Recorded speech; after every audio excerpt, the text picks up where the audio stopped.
Welcome, Frost Giants and Flesh Golems, to episode 27 of Dion Rising. This right here is a Dungeons & Dragons 5th edition actual play campaign brought to you by the Knights of D20. And a happy St. Patty's Day to us all. As usual, before we begin whooping wizards and sundering sorcerers, we have a few announcements brought to you by my friend, whose hair will soon be long enough for some very fun Rapunzel-themed shenanigans. Bobby, please serve us up some of those sweet, sweet announcements for this week. Of course. So first up, as DM says, happy Patty's Day. It is a day for drinking, for having merriment, and I hope you have a delicious beer in front of you as we entertain you with our shenanigans. Furthermore, for actual news, tea time this week, it's going to be myself and Bambi. So some of you might not know Bambi if you didn't tune in to our one shot that we recently released. She came in, she was lovely for us. You've seen her in the chat, Ambition. We did have her on our one shot with us. So if you haven't watched it, make sure you have our YouTube, check that out because we had a great time inspecting asses.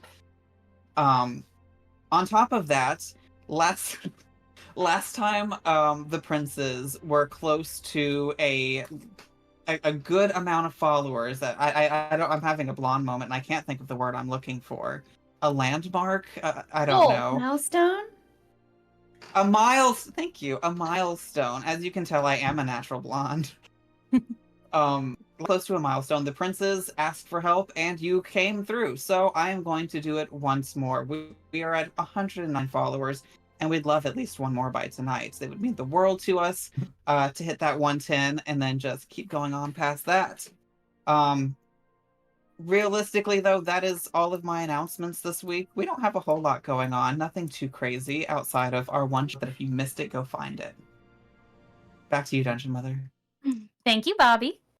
And thank you all again for joining us as we embark on an epic adventure in the world of Dion, where heroes rise, dangers abound, and legends are born. Players, dice at the ready.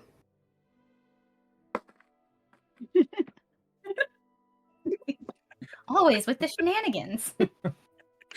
Okay, in episode 26, the gang reached the city of Nurdistand, the grand home of Luminara Collegium, Seraphina and Eidos' mage school and alma mater, and Seraphina's actual hometown. We met some characters from Sarah and Eidos' shared history. A group of rival schoolmates who happened to be in town challenged them to a friendly duel, which the heroes soundly won with very little effort. The group asked Professor Mellow Oak a few questions about the yuan tea of the undying wood of Wawasite, and he kind of upped the ante for them by offering them transportation to provide a little magic muscle to a research expedition happening in that area. So the group agreed to his terms, and then they moved from there to Seraphina's home and the sort of center of city governance, the minaret, where they were introduced to Seraphina's mother and younger brother. Lady Blackthorn persuaded Sarah and the gang to attend a family dinner the following night, and as we return tonight, the party returns to the minaret with shopping bags full of some more formal attire, and Seraphina is ready to needs to prepare for a date with former classmate Zareth. Okay, so as you all arrive back at the minaret and kind of settle back in, I assume you all go straight up to Seraphina's rooms. Rooms plural because this is a nice home with lots and lots of space in the penthouse where the family stays. What all you might settle in and start doing for this, it's sort of like late afternoon getting into the evening here.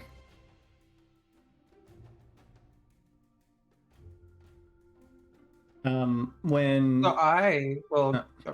You go ahead, Bobby, go ahead.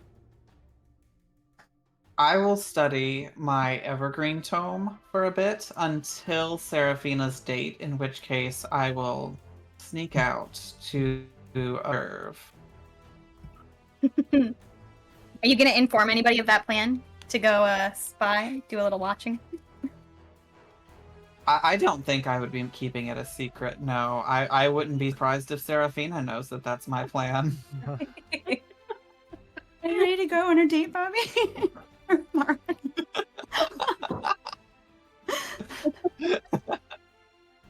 Incredible.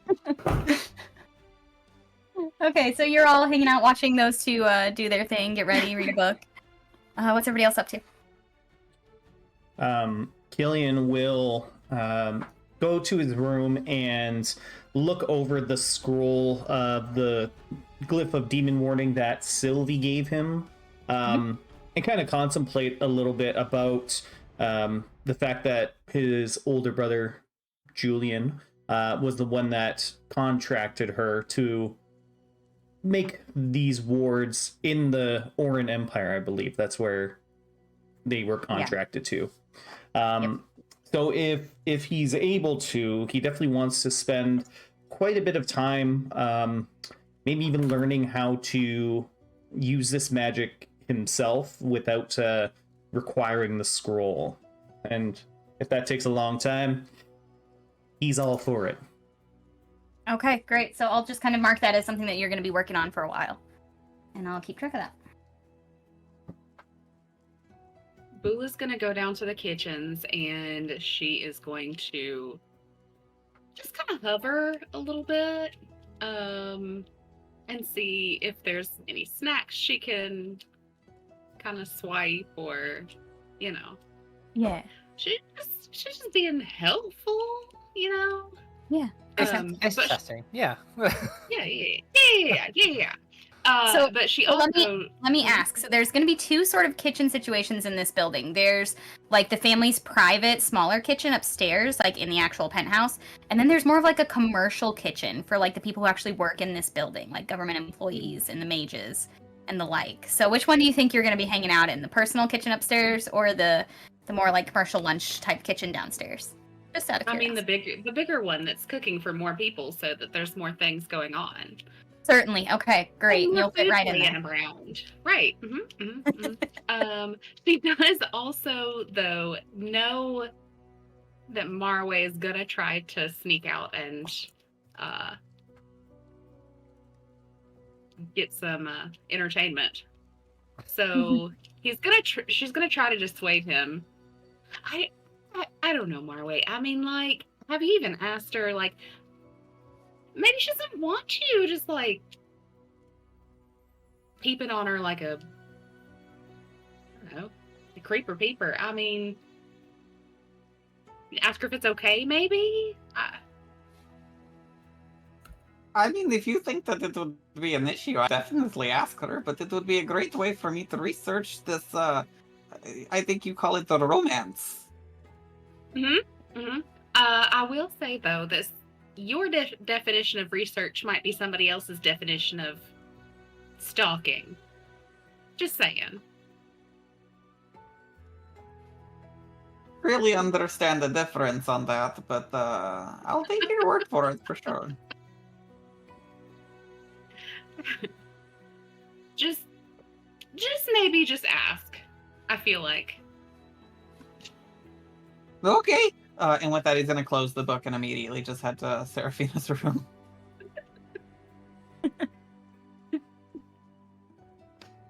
Go ahead. I think that Ados is getting dressed to the nines, kind of thinking about his glory days, his golden years, and he wants to go out with this free night and check out some of his old haunts, some artsy bars he used to hang out with. See if he still holds sway. He still got it, surely. Surely. Yeah. Certainly. He'll extend an invitation to anybody who wants to go with. Thought we'll hit you up for it. He's like, oh, I didn't really have anything else to do, and I don't really feel like watching Seraphina try to. Remember, like, the time when she was like with Cool Guard? That didn't work. Like, it was kind of like a train wreck. It was horrible to watch, but so entertaining. But like, It is. I don't need to do that again. It is always a train wreck, but she always seems to be the conductor of said train. So at least she has that going for her. That's fair. But yeah, I'll take with you tonight. Drinking, and I can see some more of this town. That seems like a good. If you'll have me. Oh, of course, yeah. I know a couple places. If you like spoken word poetry, slam poetry, magic-based poetry, I got a couple spots you're gonna love. I have no idea what that means, but I'm looking forward to it.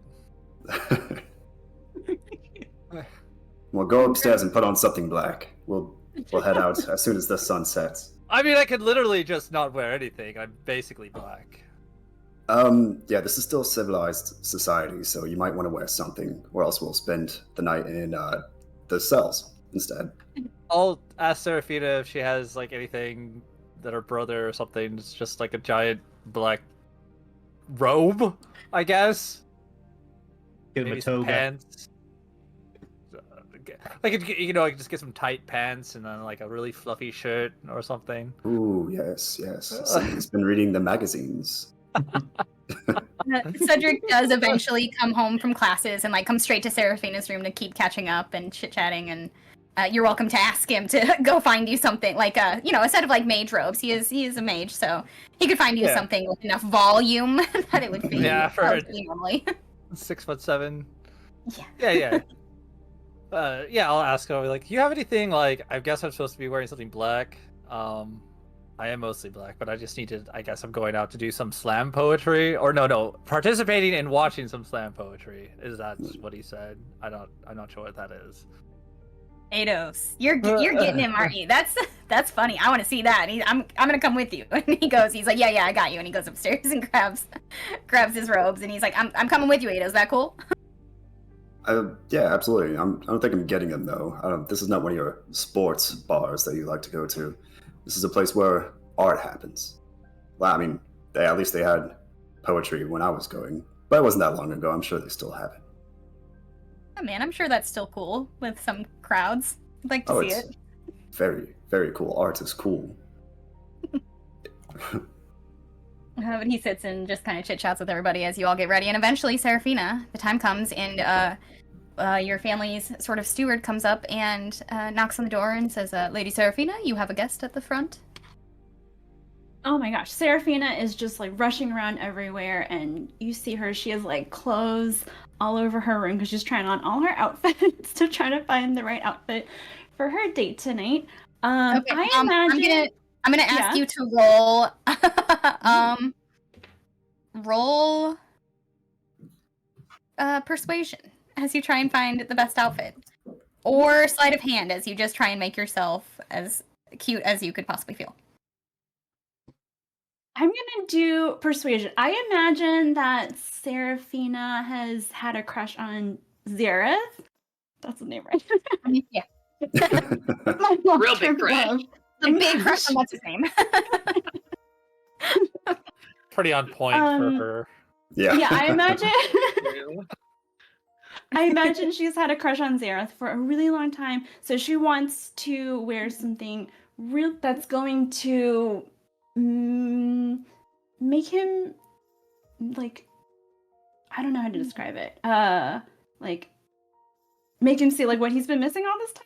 Kind of like, yeah. Okay. So tell me this: how much are you not looking like your usual self? Are you like feeling like you're kind of like putting on a costume kind of situation, or do you feel like you're being the most yourself right now? I feel like I'm being the most myself. Okay. So roll with advantage. That being said, Ooh. because you're not trying to pull one over, you're just trying to show your best face. Yeah, exactly. Okay. 23. 23, incredible. Yeah, you look good. You do look like the most yourself. Your hair is like, I don't know, do you think Seraphina would be like a bigger the hair, closer to the gods kind of girl? Oh yeah, I think she wants to get a big for the team. Yeah. I mean, Full it is belly like parton. Yes, full belly part and some like intricate braids in there, beautiful flowers. Like you look fabulous. Your outfit is on point. Okay, excellent. You go downstairs? I yeah. imagine you hear a knock at your door as you're putting your final touches on. Okay, so she Hello. will saunter over and open the door. Hello, boy. How are you this evening? How do I look? I'm doing quite great. You look amazing. You're like a princess. I know. So I just had a really quick question for you that everyone said I needed to ask before I just did. I was just wondering if perhaps I could watch your date today. Oh, that's so unusual. Well, you see, where I'm from, I haven't really ever seen what's the beginning stages of like you see a romantic love. I've only ever really seen people who are already together, and my mother, she never had a husband, and I don't really understand how it works. So you want to join me on my date? Is that the request? Well, no, I'll stay back. We won't even know I'm there. Okay, so I think Seraphina's kind of thinking that she doesn't want it to happen, but she feels too awkward about it to say no. So she's gonna say, "Okay, well, that's fine." I'm sure you can tag along, I suppose. And Marley's just gonna run over to Bula to let her know that is the plan for the day. Bula's just gonna kind of like over his head be like, I'll keep him out of your way, I promise. Seraphina will be like, "Thank you."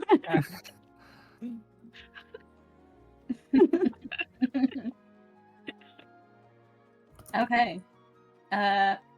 Do you all head downstairs together? Bula, are you and Marway gonna hang back and just like creep in the shadows, or are you just like straight up we're coming on your date? Oh no. She is going to keep him, as stealthy as her big self is. Not.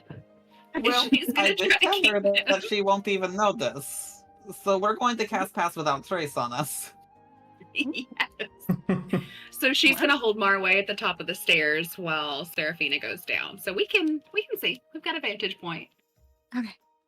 Yeah, Seraphina's just like looking back awkwardly, knowing that they're following her. Yes. Incredible. You all go downstairs. Let me roll real fast. Okay. You all go downstairs, and Marway and Bula, what you guys see from upstairs, you see this, like, one of the fine young men that you all were dueling with only earlier today. He's wearing, like, shades of, like, almost, like, grayish green robe, like a darker green, very, like, muted in color. Very, like, nice, like, it's been pressed recently, quite nicer than he looked earlier, like, just in the middle of his workday, sort of.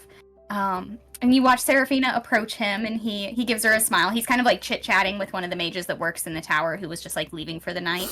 And he like bids them goodbye and like waits kind of politely for Seraphina to make it down the stairs while she's looking awkwardly behind her at something.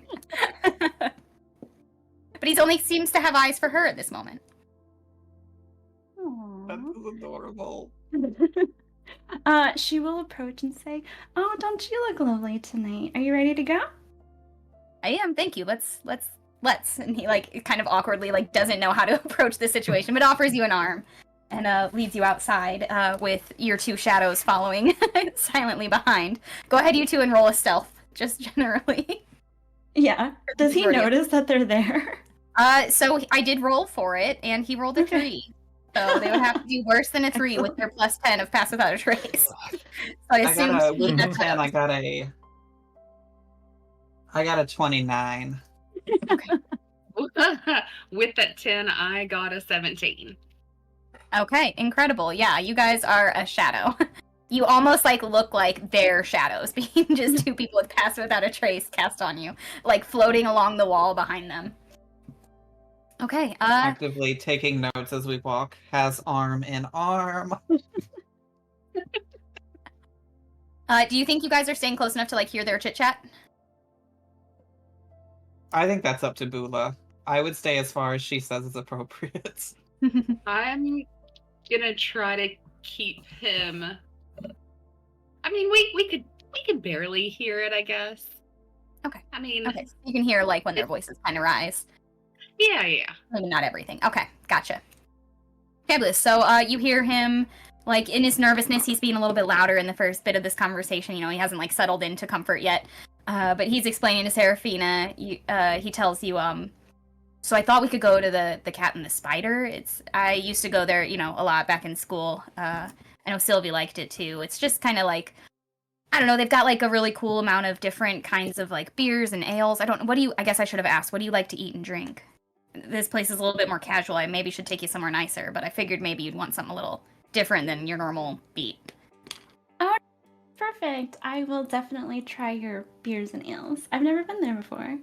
Cool. I mean, they have good food too, so we can eat and drink, and it's like quieter, so we can actually talk and their voices for those behind sort of trail off as he just kind of chit chats with her, asks her what you're doing in town specifically, what you've been up to. I'll kind of leave it up to you how much you reveal about what's been going on with you guys. Yeah, I'll try to just be very vague about what I've been doing. I'll just kind of say that I've been in town just doing some research, but I'm passing through. He says doing research. That's cool. Yeah. Where are you going next? What are your plans going forward?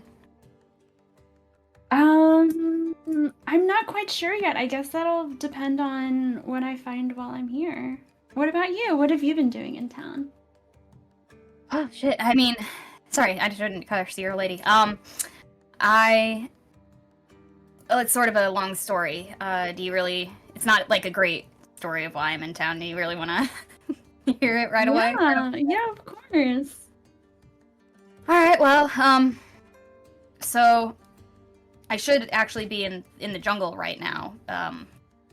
Outside the city, still in Nurdistand, but that's where I've been. I've been working as an I don't know, sort of like we dig up old cities, basically. I help research what happened here before the wars. And as a necromancer, I'm particularly attuned to be able to do that, right? Like I can raise the dead. So I should be there kind of, cataloging all the ruins, puzzling. I like it. It's like puzzling together the lives of the people who sort of deserve to be remembered but aren't. But instead I'm back here, like a stray dog on a leash, as usual. There are these new arcane oversight laws that recently passed. I don't know if you've heard of them or what's been going on. No, I haven't heard. What's going on? So basically they just like in the last couple weeks cracked down a lot on just overseeing all the mages in Nurdistand. The Triumvirate launched an investigation into Professor Athena recently, actually. Something about her teachings on necromantic ethics being questionable. Thing is, I've racked my brain, and I even asked Sylvie to run detect thoughts on me while I went over my old notes from Athena's class, just to see if she'd catch something suspicious I might have missed. But there's nothing I ever saw to make me think she's not above board. But ever since those damn laws passed, they've been looking for scapegoats, I guess, and since I was one of her students and her teaching assistant for a semester, I've been summoned to give my testimony, I guess.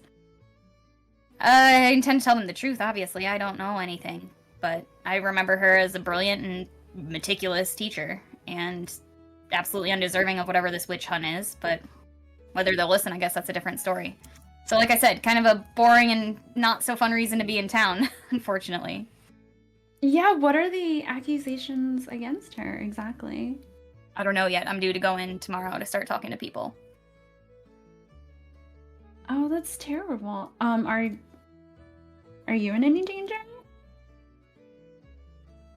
I hadn't even really thought about it. I hope not. I don't think I would be.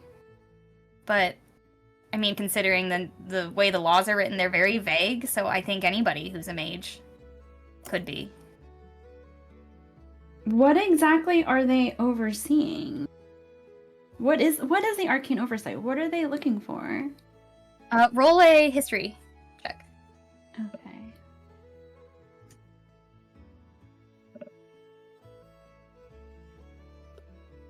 19. Okay, so you would know, like, some nations, like, basically track their mages or require different, like, registration from magic users in different ways. Some are more strict than others.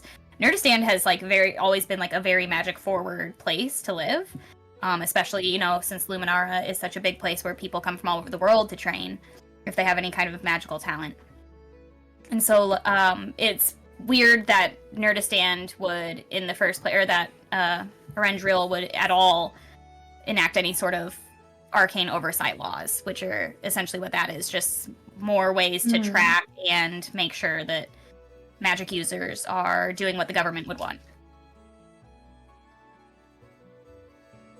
He basically Wow. explains that he understands it the same way. He's like, yeah, I don't know. I mean, you've heard of other places using it. Like, I know the Empire has a lot of arcane oversight laws, but I didn't think it would happen somewhere like this. And it's weird because I don't think any of the Triumvirate are really that against using magic.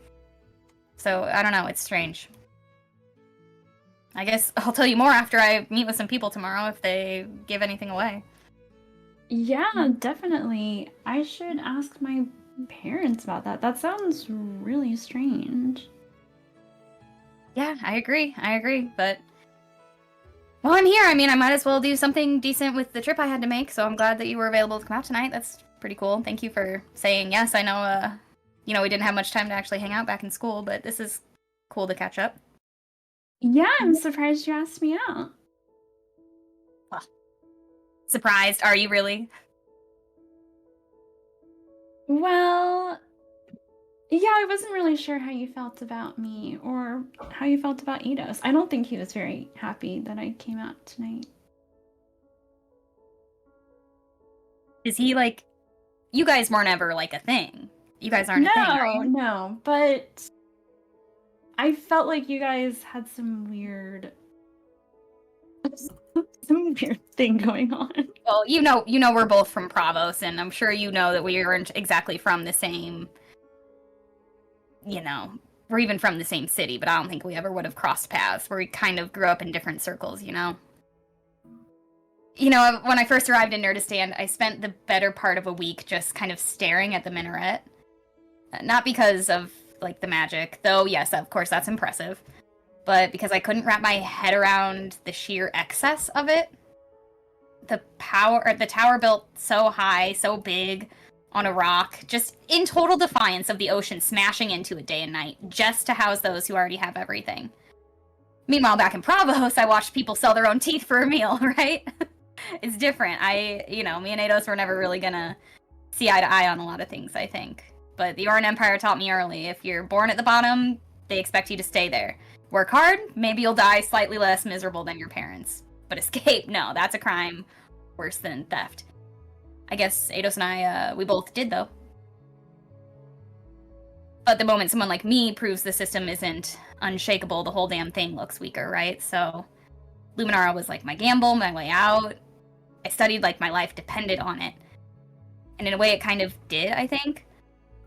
And let me tell you, nothing makes you more cynical than watching nobles like Eidos sleep through lectures that you nearly starved to be able to attend. So I don't think it's anything personal, If there's some animosity between him and I don't know. I'm a little bit jaded, I guess. Well, as you know, my family owns the minaret. So I feel like however you feel about Eidos, I deserve to. Well, sure. I think, yeah, I mean, it's unfair. I feel the way I feel about Eidos because we're from literally the same place. I think I have a different sort of appreciation of Arendriel as a whole. You must know that it's, even the wealth gap isn't the same here. You guys don't have a system of serfs who are literally born to serve and die a servant. And so it's a lot less, frankly, violent here. And so I guess I take out on Eidos all the feelings I have about where we both came from. And it's a little bit, it's not right, but I'm a person. Yeah. Wouldn't it be great if you guys could chat it through and make amends? Yeah, sure, yeah. If he could, lower himself enough to... if he wants me to take him on a date, I'd happily do so. Well, if you're actually free tomorrow night, my parents are hosting a dinner, and you can tell me about how your testimony goes. We're on a first date, Seraphina, and you want me to meet your parents? Is that what you're asking? Well, I'm sure you've seen my dad around campus. And plus it's not that serious. All my friends will be there. And Eidos. Roll persuasion. With advantage.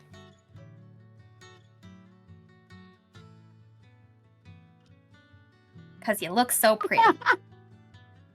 You're exactly the same as both 9. Nice. I lean forward like Aaron Brockovich.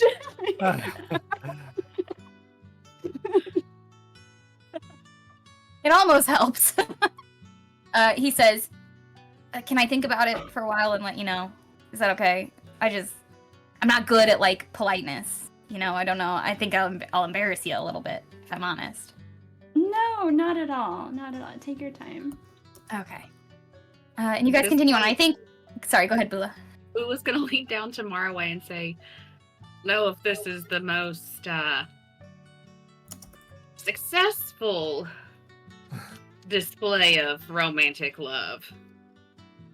This might be more of a research on what not to do on a date. Ew. Well, anything is better than the knowledge that I currently have, so... Okay. Politics and grievances on a first date. That's a lot. Damn straight. Seraphina has an interesting history of romance. It's not random at all. Okay, as the awkwardness of that conversation continues, we're going to flash sideways. So Eidos and Cedric and Zada, you're all ready to go out and hit some of Eidos' old spots. Killian, are you going to go with them? No, Killian's gonna hang out at the minarets. Cool. Kittenberry is too. She actually like wanders downstairs to kind of like ask around about Luminara and just kind of like pick some mage brains. The people who are like still left over working late. What are you gonna do at the minaret? Anything in particular? So the minaret, can you kind of just give me a general description of the minaret? Like it's on an island, kind of, right? Like a peninsula island kind of thing? On an island, yeah. It's like not far off the shore, but it's on an island, like 100 yards offshore, basically. Okay. And the island is essentially like it's barely an island. It's like a rock jutting out just big enough to hold boats that pull up and the building itself. The building covers the thing.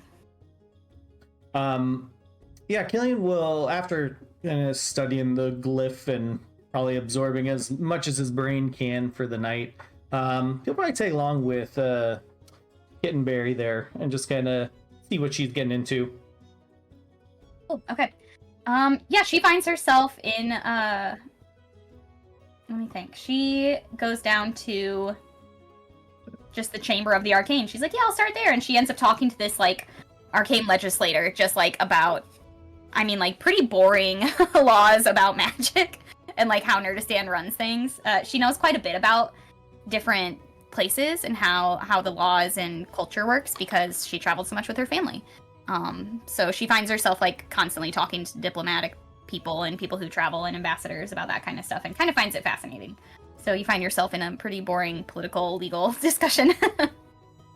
That's all right. Killian's kind of used to, like, growing up, he's heard a lot of people talk about, like, the minutia of government and allocating funds for all this kind of this and that. So he's used to it. So he's kind of more so almost looking like a bodyguard for Chiffon at this point. Cool. Okay. Not everything goes over your head. Yeah, you're exactly right. You would know a lot of the legalese that they're using in some of these terms. So it's not like you're sitting there like womp womp womp womp womp womp. There's an occasional womp in there. That's about it. Of course, yeah. One every so often. Okay, and then the boys' night.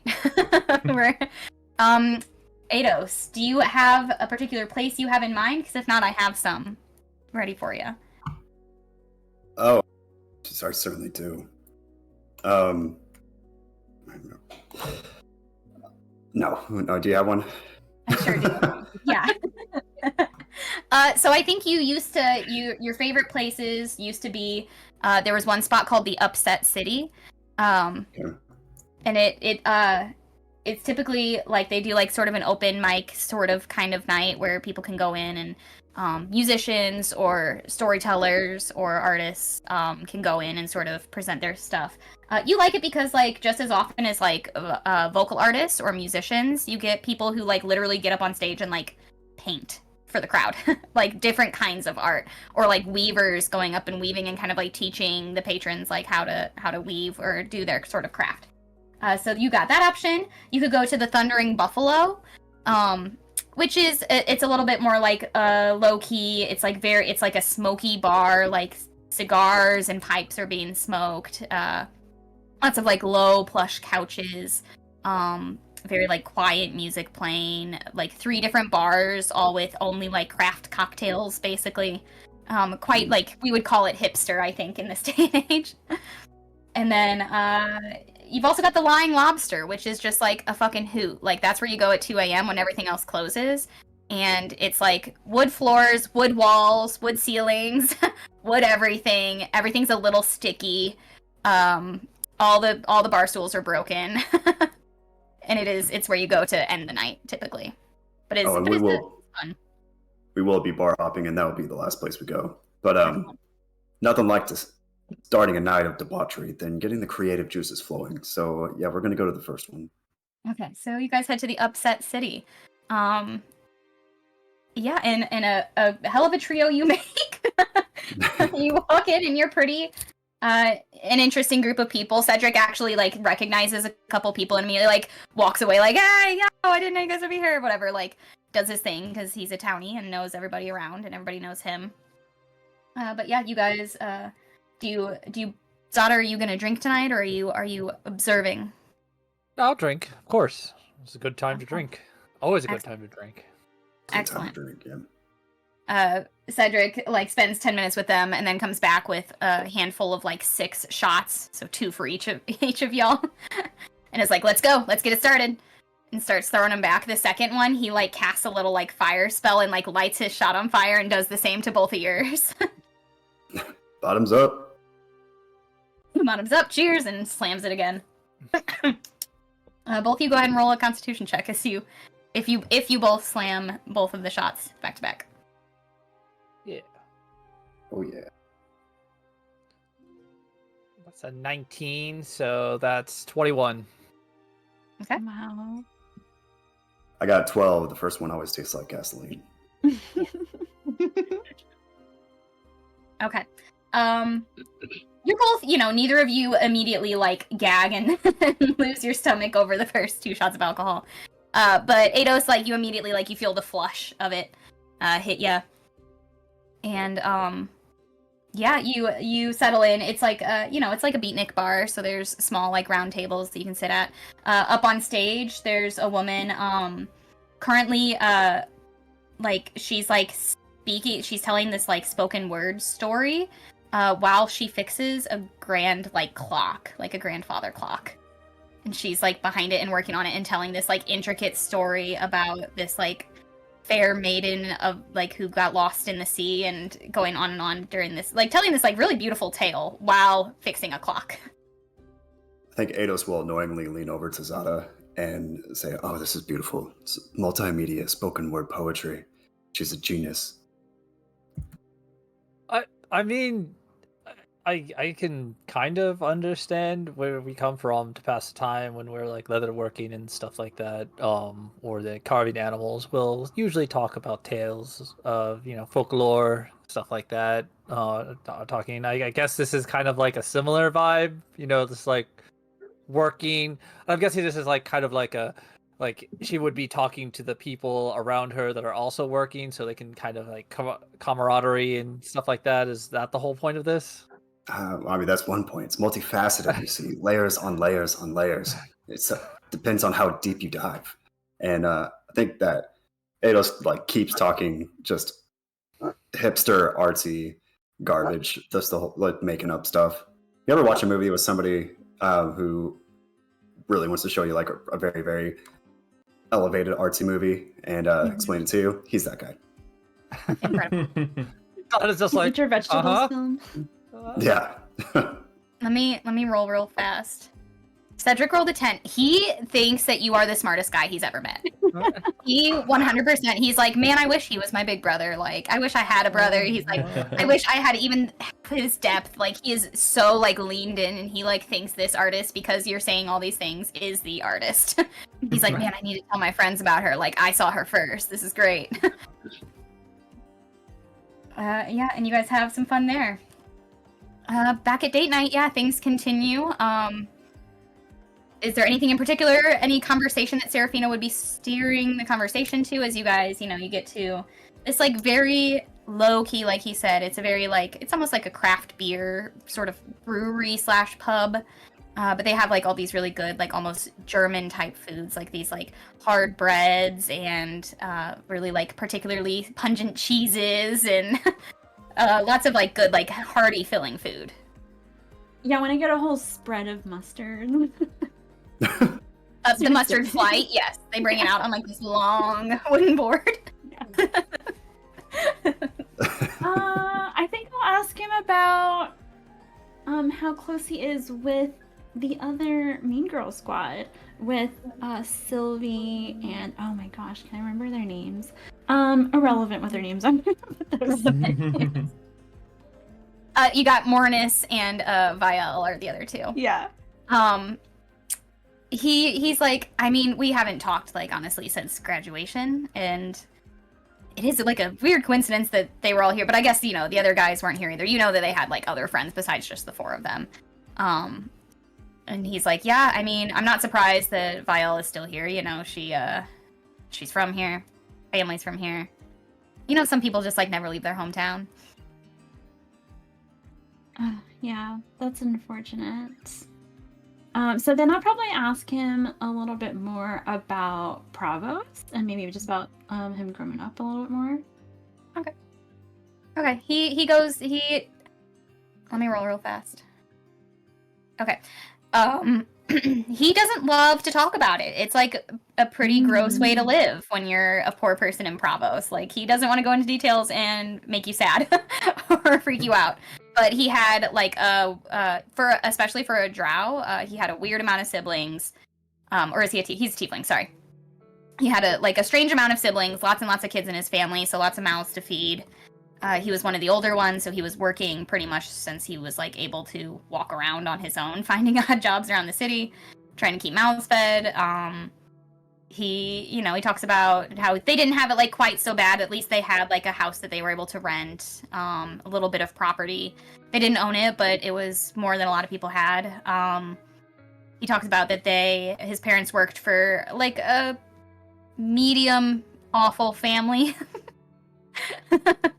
That it could have been, a lot of his perspective is like, it could have been a lot worse, but you get the idea that like it wasn't great regardless. Okay. And he's getting like a little bit more sad as he talks. And this date seems to be going like super well. He's like, please tell me like you have any kind of better, more optimistic things to tell me about your life. Oh, well. He says, what's your family like? Are they cool? My family at least was like fun. Oh, well, would you like to meet them tomorrow night? You and meeting the family. I mean, it means that much to you, huh? You want me to be there? Yeah, I do. I think it'll be really fun. Okay. If you promise it'll be fun, I'll come. It'll be so fun. That's not a promise, but more fun than this date. I can appreciate the attempt here. No, I think it'll be good for. First, I think it'll be good for you and Eidos to catch up and make amends. And I also think I want to hear more about the arcane oversight and what's been going on. And I think you should speak to my parents about it because it sounds terrible. That's really not the worst idea, actually. Thank you for thinking about that. See, you're so smart. Everybody's wrong about you. I know it's mean of me to even bring it up, but people used to say some nonsense, but you're not unintelligent. And it makes me mad that people acted like you were. Well, I wasn't really the strongest student, so. Yeah, I mean, but I saw you the other day. You obviously found your passion for it. What's your secret? What did you do? Just through my travels and my adventures, I think I was able to find my own way. Just like you did. Yeah. All right. I'll buy it. And he seems to accept that as an answer, although he knows that that's clearly not the whole story. Okay. Back to the boys' night. Do you think you've moved on to bar 2 at this point?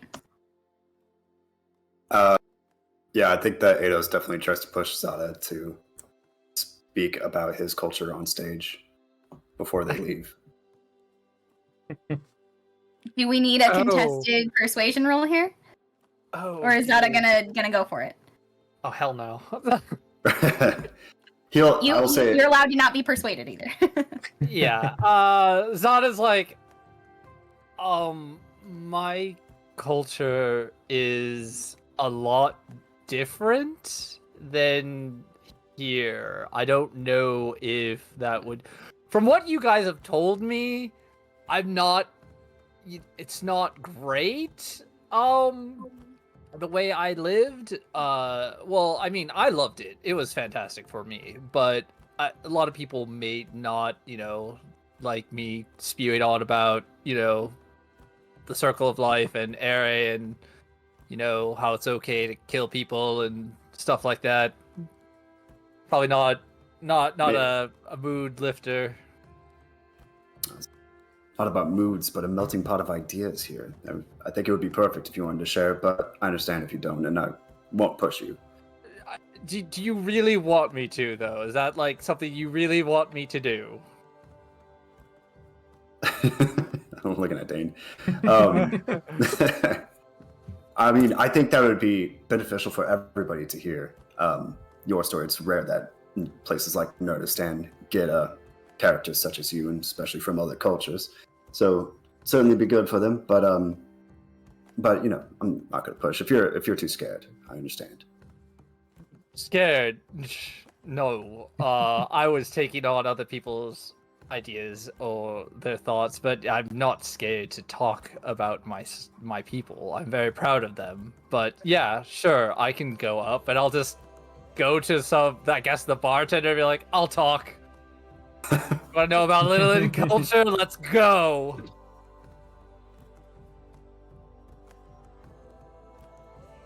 So, Okay. yeah. Are you taking the stage? Yeah, I'll take the stage. Sure. Talk about the life of a Littlin and the world that they live in, which is hard. Okay, roll a performance for me. Mm-hmm. This will go well. This is gonna go great. It's gonna go great. 11. I was a -1, so I rolled a 12. So 11. Incredible. Okay. I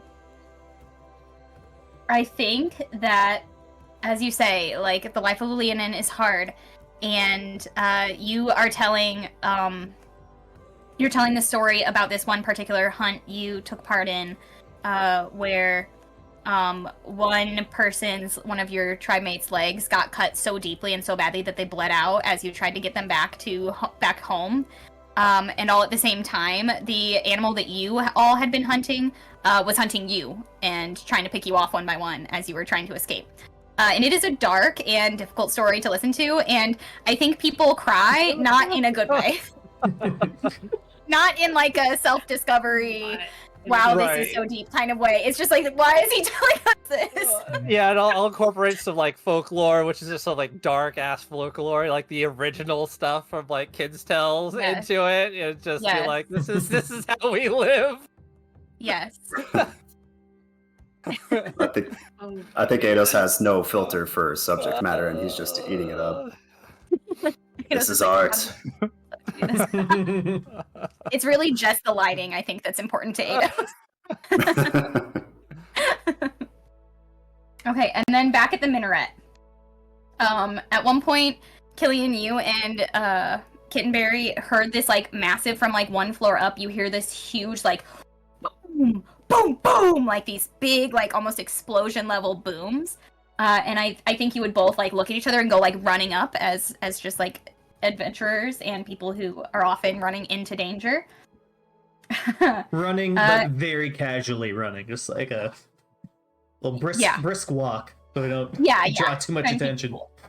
Yes, not cause a panic.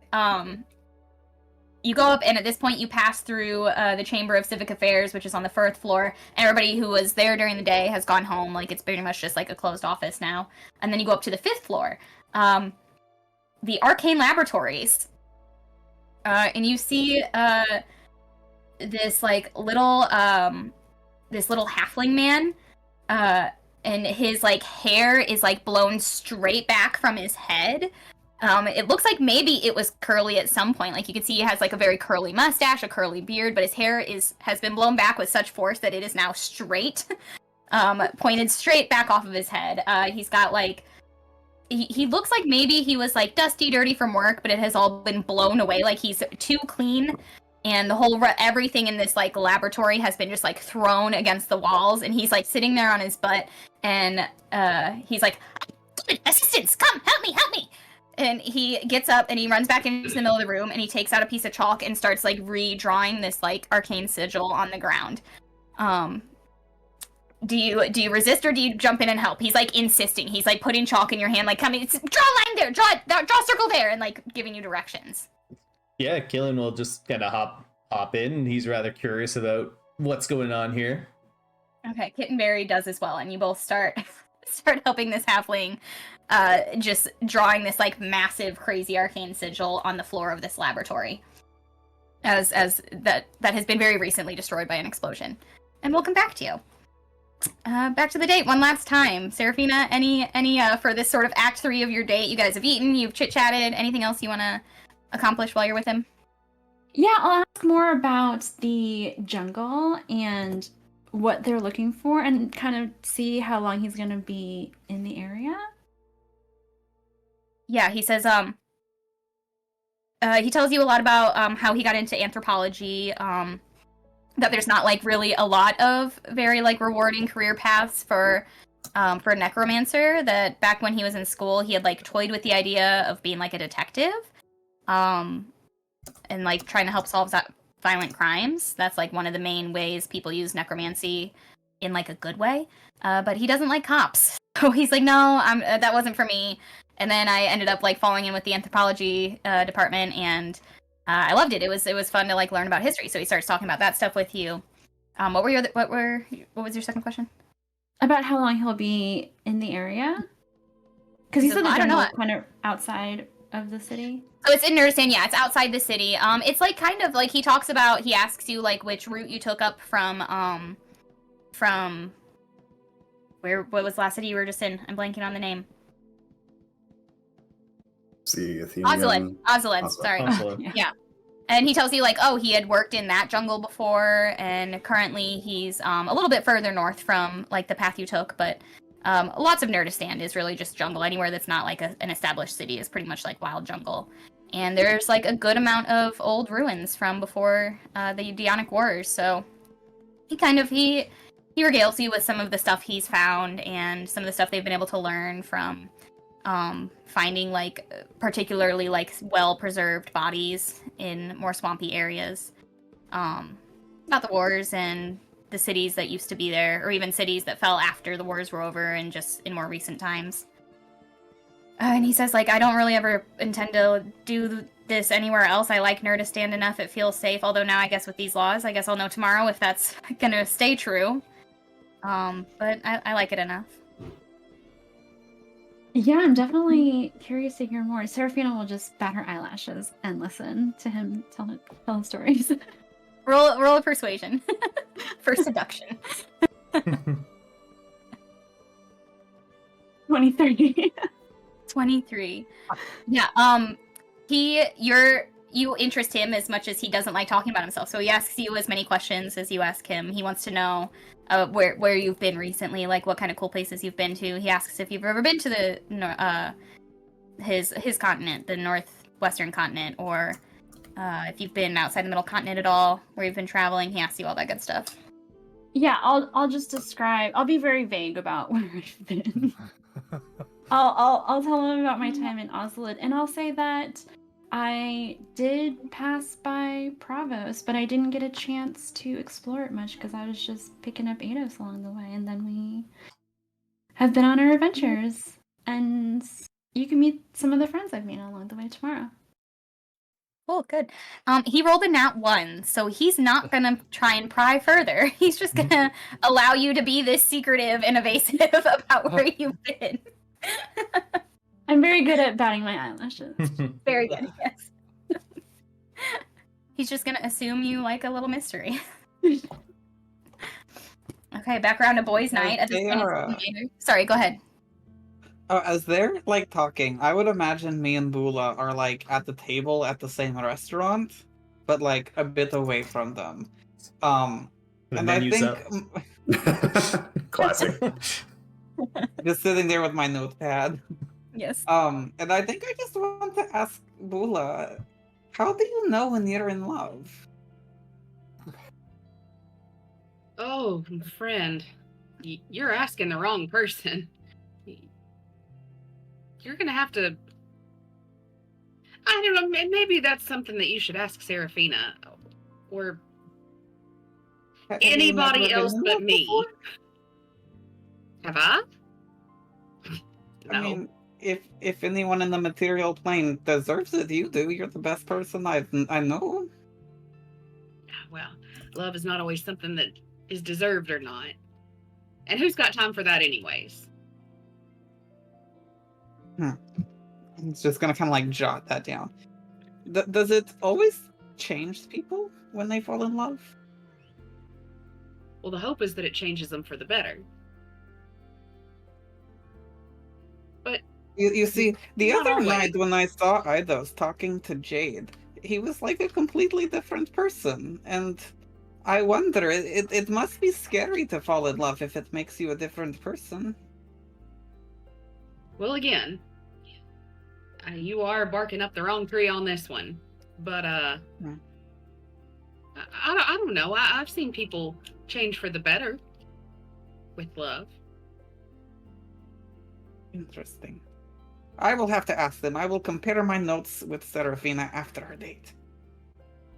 I think that's probably going to get you more information than this conversation will.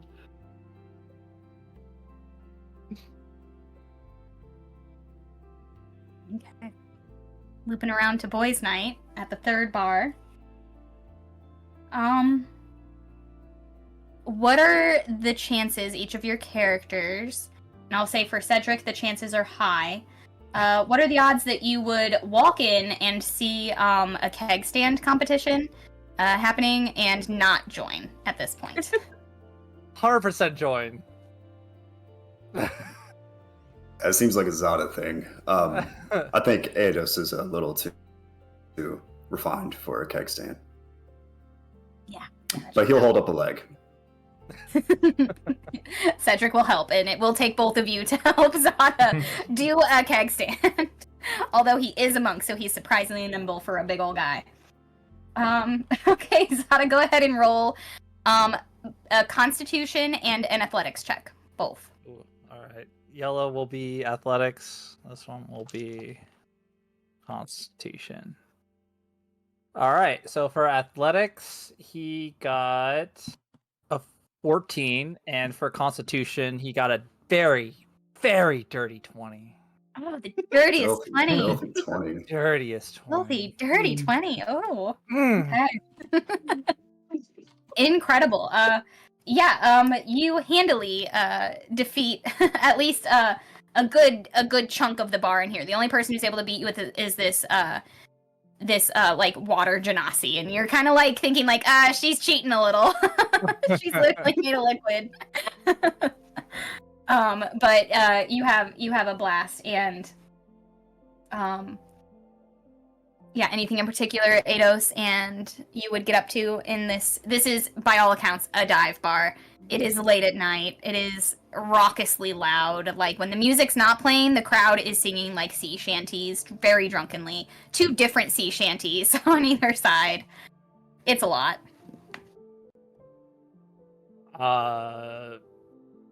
Zato just wants to talk more, I guess, with Eidos, just and let him talk about whatever he wants to talk about, because he really wanted to try to like get to know him a lot better, and he seems to be very interested in this kind of conversation. And while he may be getting excessively drunk at this point, he's trying his best to like pay attention, and then also kind of talk about to Cedric and see what Seraphina was like as a little girl, little Seraphina.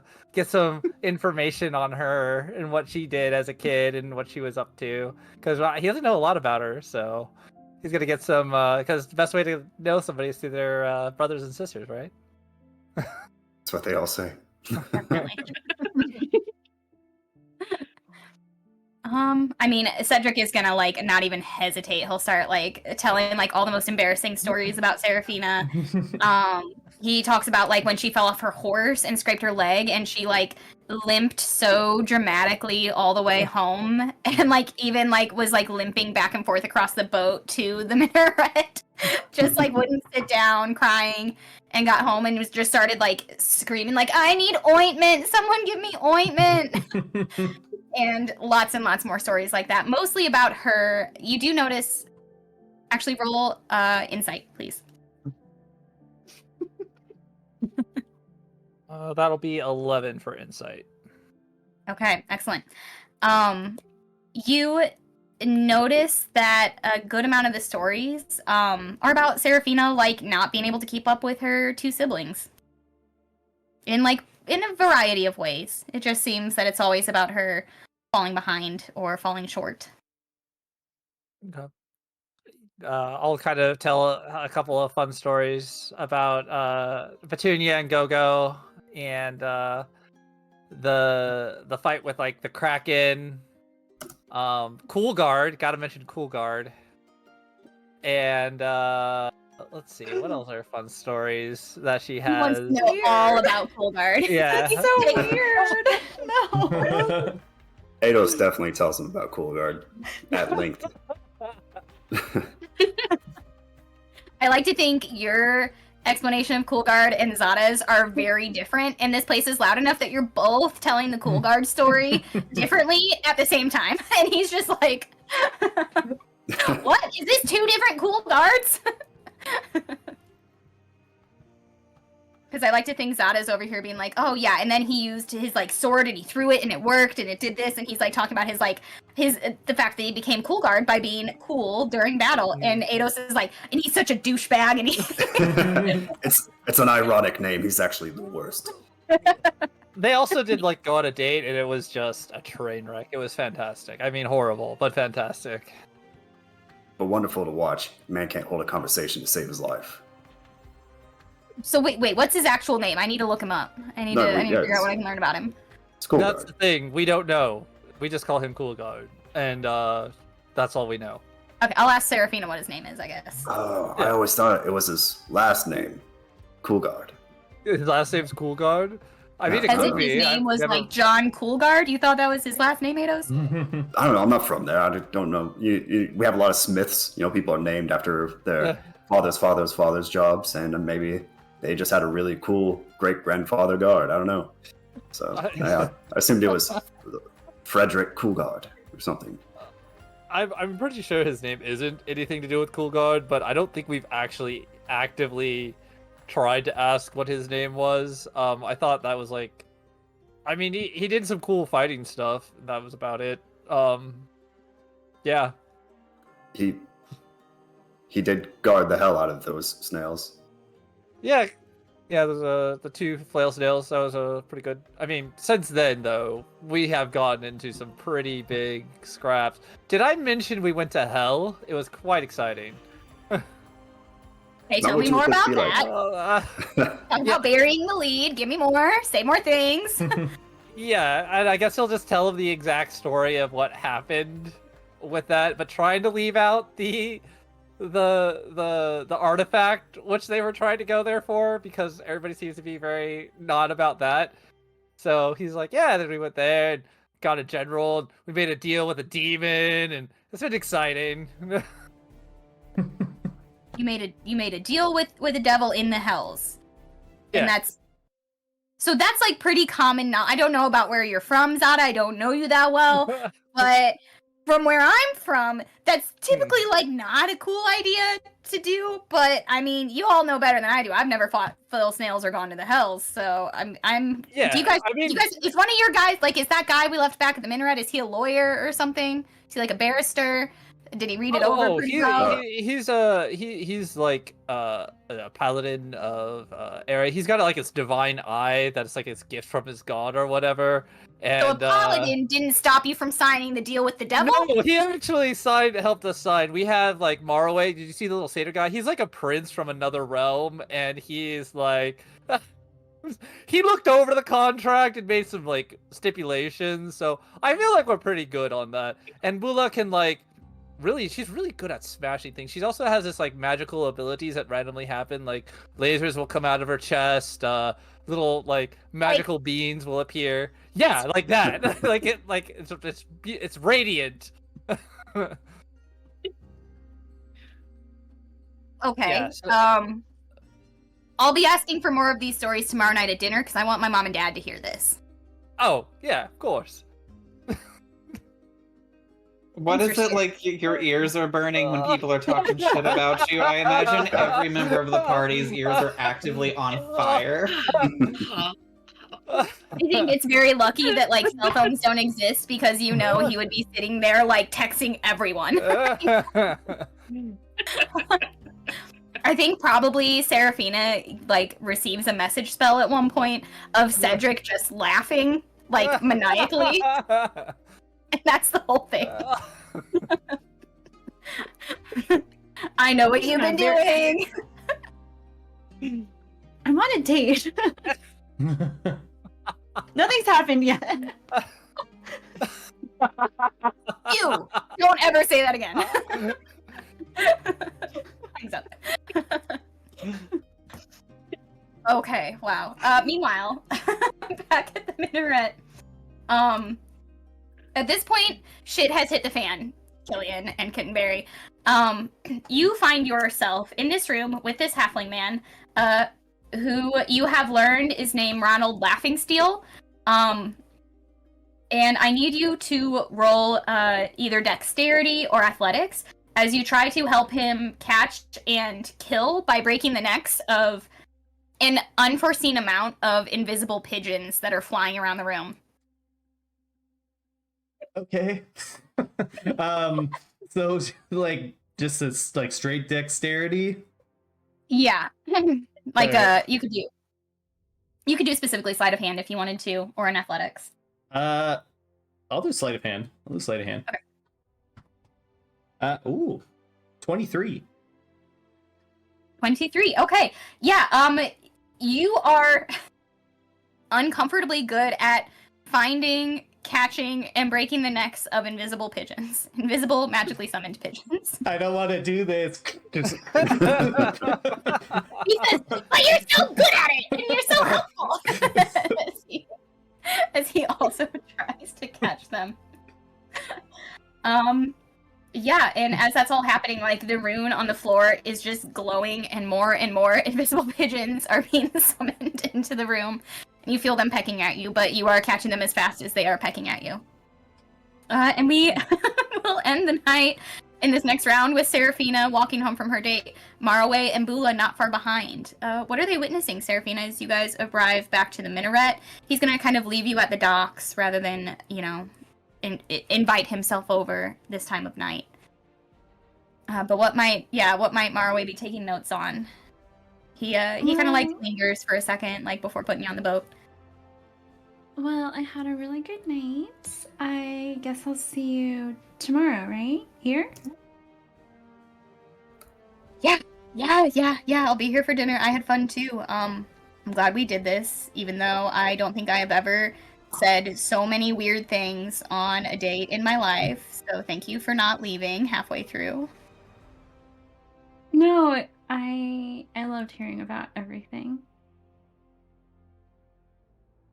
That's alright. Okay.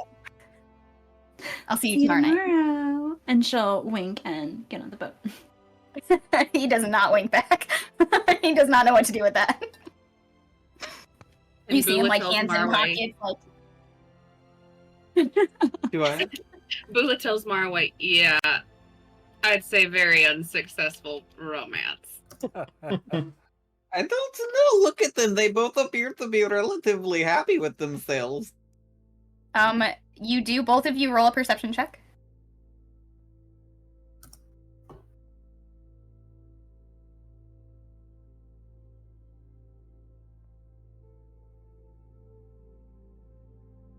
Oh, Your face. me. I thought you meant Seraphina and... I I thought they were trying to text Just again. sitting there. No, like, I am was like, so I sorry. thought they were trying to find us stupid. The people Listen, watching. neither one of us caught that. I thought she meant them too. That's my We're bad. just standing there like this. Yep. I'm on the boat. 16. Ooh. 11. 11. And what was yours, Marway? 16. 16. Okay, I think Marway, you clock. Bula is kind of watching Seraphina, just like shaking your head, while Marway is watching him as he like turns away as after she's like halfway across the water. He turns and you can see his face, and he's smiling pretty big. He looks pretty flattered, maybe, I think, with that roll.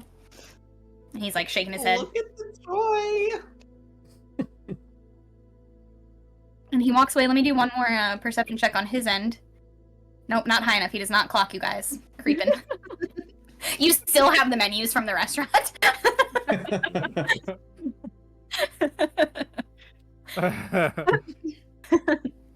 She's got like Okay. one leaf that she picked up and it like doesn't even cover half her face. Yeah. Definitely. It's lucky he is distracted and just like reliving every horrible thing he said on this date as he walks away. Boys' night, after I think probably a couple hours later, I would think. Quite a bit longer than the date since you closed down the last bar. You all come probably stumbling back. Cedric is still prying more and more crazy stories out of Zada, I think. Freely given. Yeah. I like to think that Eidos will step in at appropriate moments to make sure he doesn't give any bigger secrets than he already has tonight. Doesn't Yeah, want I to tell think- Cedric everything. I think you managed to avoid most of the story about the naked opera or the naked ballet, whichever it was. The naked concert that you guys attended Oh. with He our can The talk- orchestra. He can Yeah. talk about the naked Naked orchestra, just not the whole unholy relic part of it. Okay. Eidos, I'm gonna have you roll persuasion or deception as you like navigate avoiding those topics and helping Zada keep him from asking certain questions. Okay. It's definitely going to be deception. I'm trying to undercut Zada's stories to more like, oh, he's funny, he's joking kind of stuff. And that's going to be a 21. 21. Yeah, okay. You guys do manage. He doesn't seem too suspicious about what like the overarching thing you guys are doing is. He's not like all that interested. And you maybe get the idea that he doesn't expect much from Seraphina in terms of any kind of goal or plans or anything that big. Like he thinks it kind of seems like he thinks that you guys just keep falling into coincidental crazy stories, which would kind of track in his mind. Okay. Is he being especially overt about his the kind of disdain for Seraphina's adventures? Is that something that Eidos would pick up on, you think? He Or is that just rolled just he just rolled a 3 for deception, just general deception. I'm not saying he's trying to deceive, but I think that means that he is being pretty transparent with how he feels. He doesn't seem to like I don't know that disdain is the word so much as condescends to, especially for her being the older sister, his older sister at least. She's not his oldest sibling, but for being his Yeah. older sister, he talks about her like an embarrassing younger sister, like I think trailing behind. After a few instances of that, Eidos would start singing her praises a little bit. It's like, Oh, you know, yeah. she's actually done quite well for herself. You should see her in battle and navigate any city on this continent. She moves with a social grace that many of us will never hope to achieve. So she's doing great. Yeah, Just when I like- first saw her, she was not very good at combat, but she is one of the most practiced people I've known. She's fantastic now. I would trust her with my life in combat. I trust whatever she does is for the betterment of the party. I mean, to go up against demons, I would say, is no less anything other than brave and strong. Yeah. I, And Ados will kind of punch Cedric on the shoulder and say, "Yeah, how many demons have you fought?"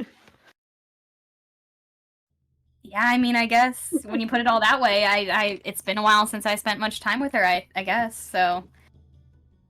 I mean, Ados, you're literally the smartest guy. It's been confirmed tonight you're the smartest guy I've ever known, so I gotta trust your judgment. And Zada, you seem like, you know what a tough life is, so. Yeah, I guess maybe I should give her a little bit more credit.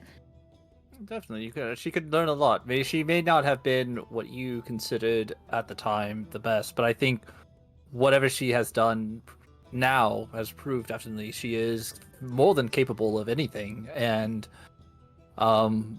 any hard situations, I mean, nearly dying also puts a good perspective on it. We did also get ambushed by demons before we went. I did tell you the story. Like we were ambushed by a bunch of skull demons. They were ripping us apart. But like in the hells, or they came back with you from the hells? No, we were just traveling to a town, and then they ambushed us, and that's how we got to hell in the first place. But Seraphina, that whole fight, I died like 4 times. She was not even hurt. She was graceful around that battlefield. And she saved Mjolnir, and that's also great. Well, shoot, maybe once I graduate, I need to follow her around for a bit and actually see it with my own eyes. That sounds pretty cool.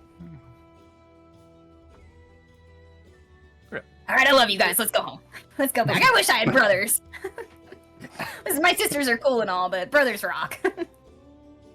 And you all hop on the boat back across. And as you are going up all the spiral stairs back up to the penthouse, you pass through this this sort of arcane testing lab, and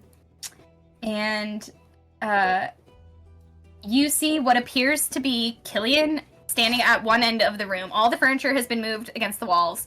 Killian is standing at one end of the room with this like enlarged apple balanced on his head. As this halfling man is like teaching Kittenberry, he's like, okay, to cast Fireball, what you have to do is this particular movement. Make sure your finger looks exactly like this. And she's like this, and she like, you see this like sort of fire start to spark up in her hand as Killian, who is blindfolded with a giant apple on his head, is like, don't miss. No, Killian's probably just sitting there. It's like, I deserve this for all the pigeon death. So many crackings.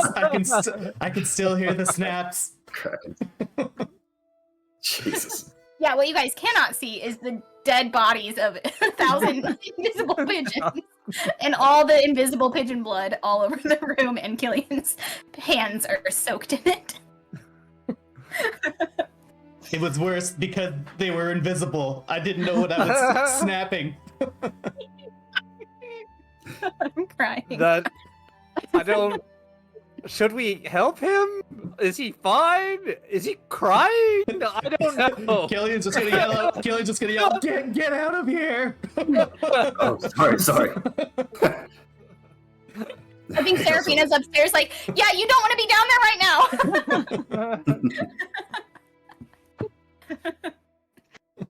Okay.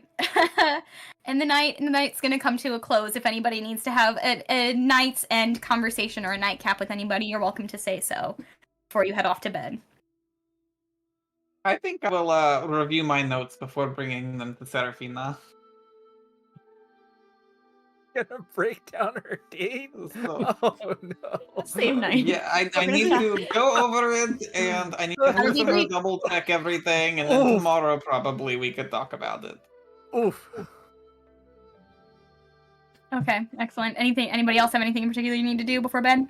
Killian's gonna walk out of the lab just with like his hands up, just like a surgeon just walking around, because he can feel the blood. Like, he can't see it, but it's there. It's drying, and it's so crackly and uncomfortable. Killian's just gonna like find Seraphina, or just find like someone that works there at an interrupt. Like, is there anywhere that I can bathe, please? please.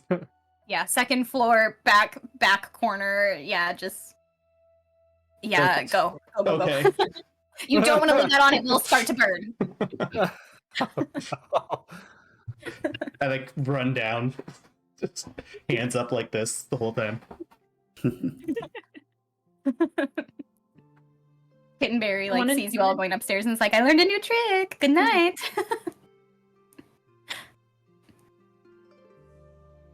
Yep. Right, anything else from anybody? I think Eidos falls face first onto the bed and zonks out. Yeah, and I Big think after the night of drinking you've had, I believe you get some buffs after drinking, correct? A certain do, amount. yeah. So keep that in That's mind for the following day. I would say you got plenty drunk tonight. Yes. Zada? Zada's gonna give Eidos and Cedric giant hugs as he's very, very drunk now, and just like give them like little nuzzles and be like, "You guys are the best. You guys are the best." Definitely a lot of hugging and I love you, man. I love you. You're the coolest. You're the coolest. We gotta do this all the time, bro. Yeah. Dude. Yeah. Don't do this enough. That Okay. just that, and then Zada will probably make way to his room and then just like pass out, probably half on the floor, half on the bed, just asleep. Doesn't even make it all the way.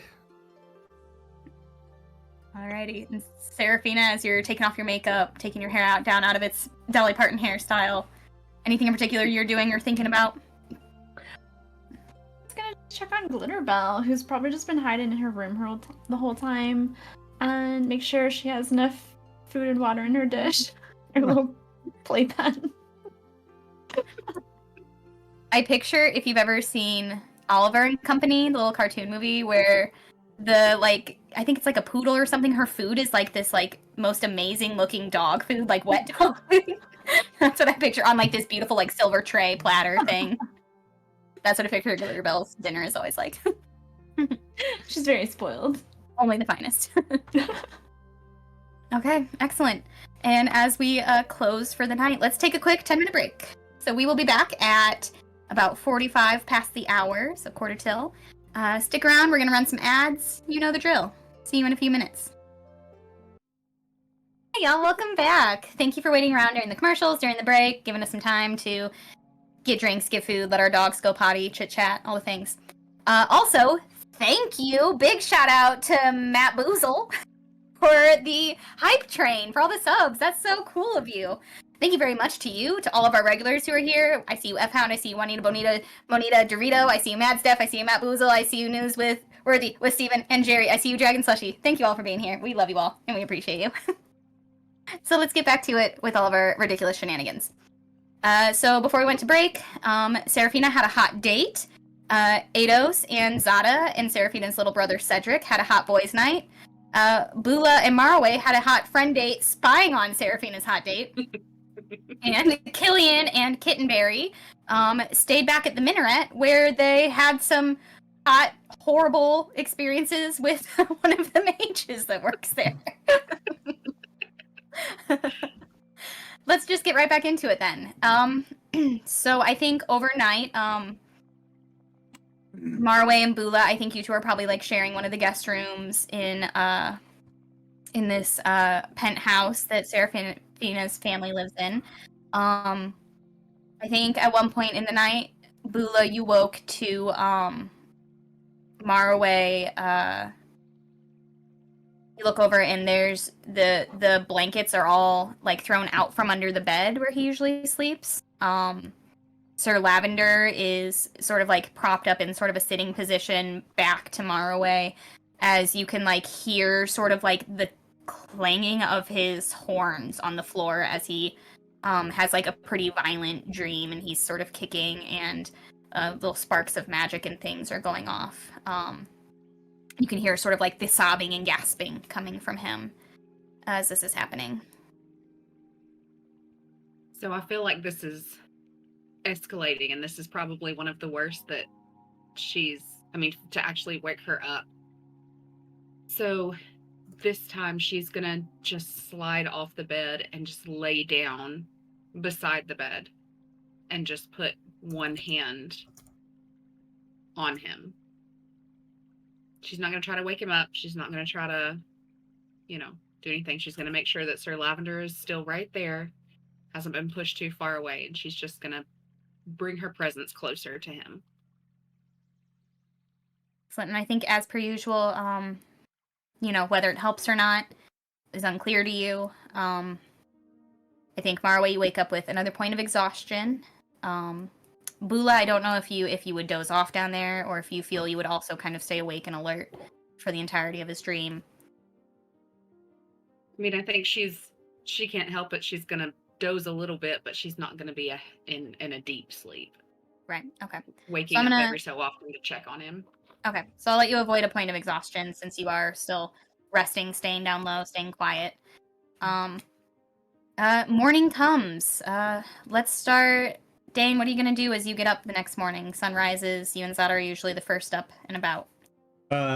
Yeah, Killian's going to leave the minaret, take the boat across. I'm assuming, I don't know where Casimir is, but I'll just resummon him because I can do that. So he just sparkles right out of my eye and the horse appears. And we're going to ride long and hard for a little while outside of the city until he's alone. And then he's going to cathartically scream for about 20 minutes after dealing with everything that he dealt with last night. I think that's fair. Yeah, that's no roll for that, just cathartic scream. I think take a point of inspiration. As you follow the urge to express yourself in a safe and vulnerable way. Make sure no one's around to see it. Excellent. Okay. Anybody else? Let's start. Zada, you're usually the next one up. What do you think you'll get up and do? He'll probably still do his training. Considering he's kind of stuck on a small island, he'll just run up and down stairs, I guess, and then just trying to get his cardio in. Do some exercises in his room.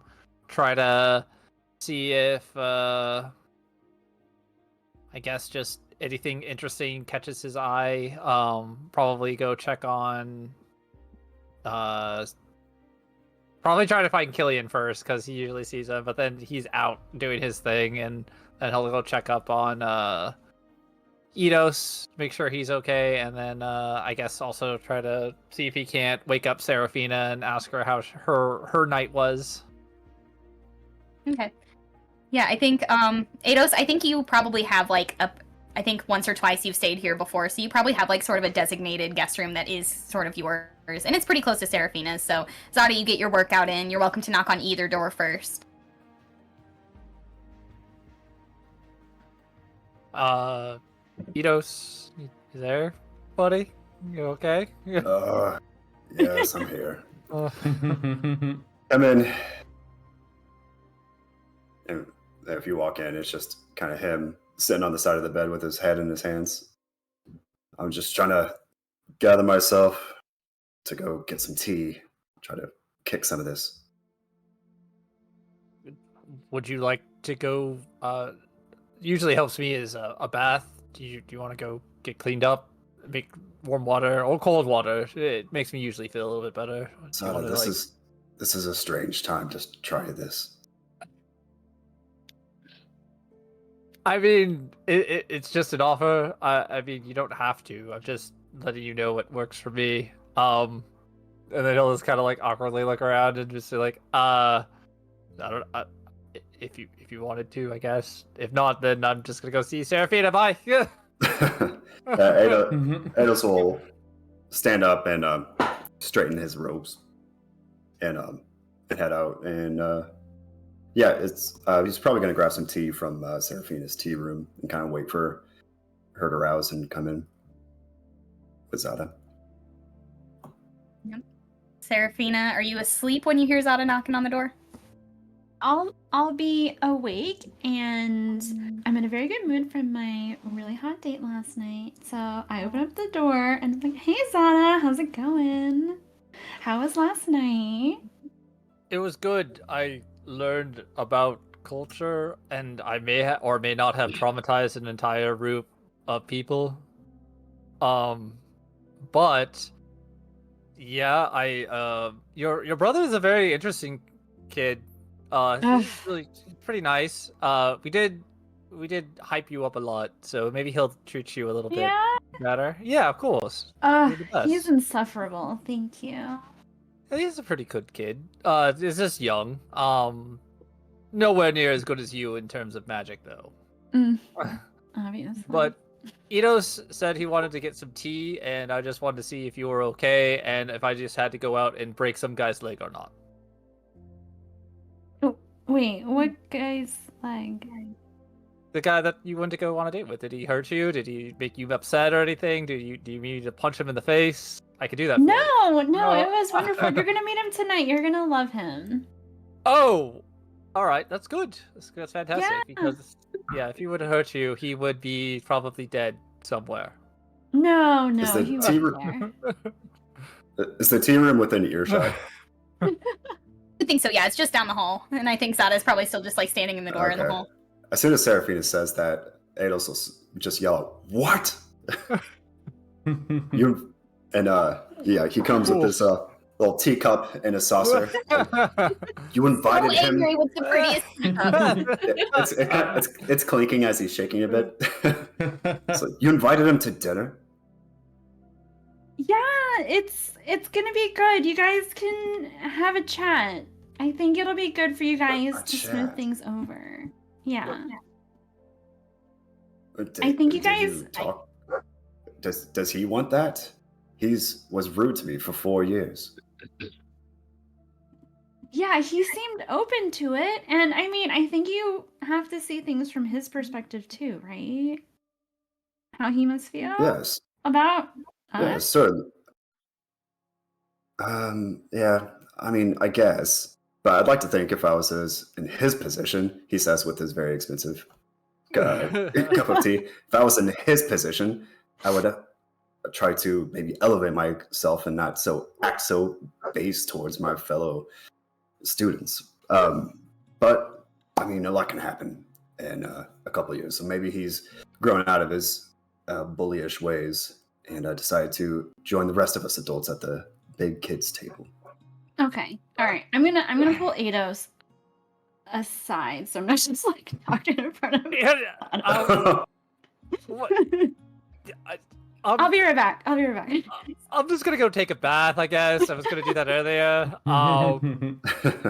This seems like a lot, but just to let you know, a lot of people have a lot of different walks of life, so maybe just cut some people some slack every once in a while. Are you talking to me? Yeah, yes, I'm talking to you. Just, some people have really hard lives. Just cut some people some slack. They have some hard things that they have to go through, and necessarily maybe it's not about you, but about other things. Zada, I've seen you nearly rip the head off of people just for crossing your path, much less be rude to you for 4 years straight.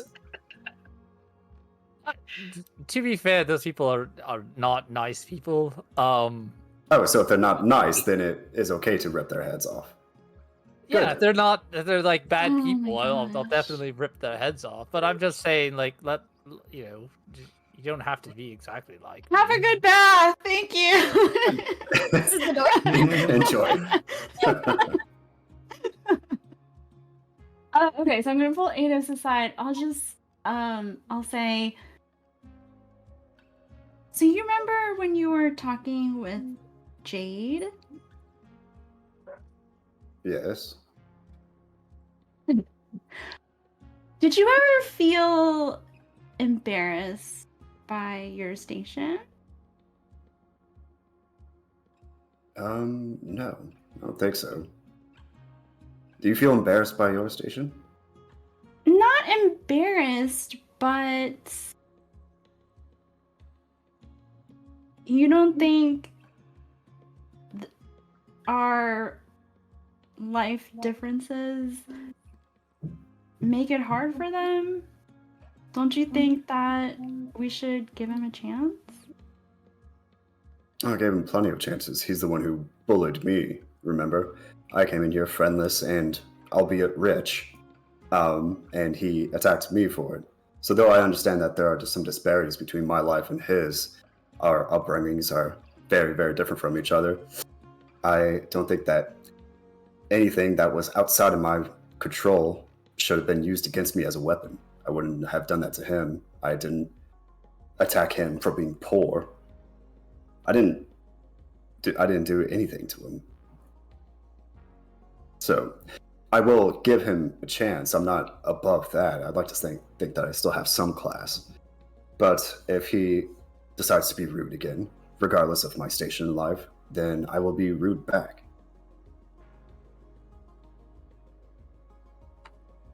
Can you try to give him a chance tonight? Yeah, as I said, I will give him plenty of chances. A lot can happen. We're not in school anymore.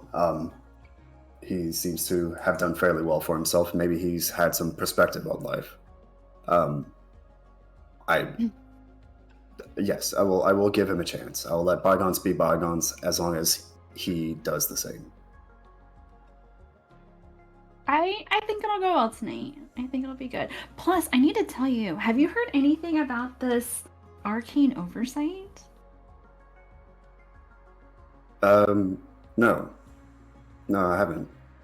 Yeah, there's something really weird going on. So then Seraphina will explain this whole shenanigans. Yeah, sure. That seems very strange. Nurdistand was always so free with its magic users. Why would they change it now? I think this is something we might need to talk to your mother about. Yeah, Zareth is going to testify today, and I think we're going to get some more details. But I agree. I think we need to get to the bottom of this. This is unacceptable. It's unprecedented. weird. Yeah. Yeah, certainly. Well, I trust you had a good time on your date then, if he's coming to meet your parents tomorrow, or today. It's not like that, but yes. He's coming to chat with you and also to tell us about the arcane oversight that seems to be encroaching upon us. Oh, well, if part of the reason he's coming here is to chat with me, that certainly does change things. I'll be interested to see what he has to say, both about what he thinks happened between us and the Oversight Guild. I'm going in with open heart, I promise. Okay. Yeah. Well, I hope you behave yourself. Let's go. And she'll just walk out the door. Marway and Bula, I think at this point the voices in the hallway have stirred one or both of you. Probably Marway first. You see Bula dozing on the floor just outside under the bed. I think the first thing Marway would notice is that the sun is already up, and usually he is up before the sun so he can have sad boy time before people can see him. So I think he'll immediately realize that the mask and no time for sadness. So he'll get up, and I think he's gonna grab a blanket off the bed and kind of put it over Bula. And kind of tuck her and Lavender in. And then grab his notebook very excitedly to go talk to Seraphina. I think you find her in the tea room with Ados, and a freshly bathed Zada probably comes back up after you found the bathing chambers. And Killian, do you think by this point you would have rode back to town, or are you still screaming into the void? He has finished screaming into the void, but he still wants to spend a little bit of time out here, ideally practicing riding on top of Casimir and like using the whip. So he'll kind of use like a nearby tree as target practice essentially, and just kind of practice like drive-by attacks basically, things of that nature for probably majority of the morning before he comes back. And every crack of the whip sounds like another pigeon's neck being snapped. That's awful. Traumatizing himself every time. Yes, I am a Good DM. Okay. Yeah, you say and do that. So, Marway, you come out and find everybody in the tea room. Everybody except Killian. I'm just going to run over to Seraphina and sit down and be like, I have my notes. Is this a good time to go over them with you? You were gonna come with us last night. Where did you go? Oh, don't worry, we were there. We just were being very sneaky. Oh, I guess you were. I didn't even notice you. So, the first thing I noticed is that it's not a very good idea to talk about sad pasts. Is that true? It seems like that kind of made people a little sad and uncomfortable. Can confirm.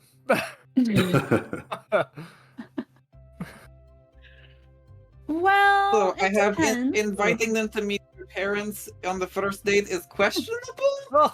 It looks like it didn't work at first, but it did work out in the end for you. So I don't really know exactly where that falls on the spectrum of works or don't works. Well, it might be a little different because I think we kind of know each other, but not really. So it's, we went to school together. So he's seen my parents around town. So it's not that big of a deal. So famous parents equals okay. Also, I see that doing the wink gives people filled with joy. Is this Yes, how you do it? that's accurate. And then he's going to try to wink, but both eyes closed. Zada, I hope you left some hot water. Ados goes to take a bath. Oh, well, darn. I had one question that I wanted his input very much, but it's my last thing. It seems like Zera's reaction was a lot like Ido's when he was talking to Jade. Is this a boy thing? It doesn't seem like the girls get quite nearly as flustered. Yes, that's very accurate. Okay. Expect to be flustered. And would are in love or no? I don't know. You're asking if I'm in love with Zara? That makes sense a little bit. Well, yes. You date. Not at this time. Okay. Takes longer than one day to fall in love. Interesting. Love is complicated. Have you ever been in love, Seraphina?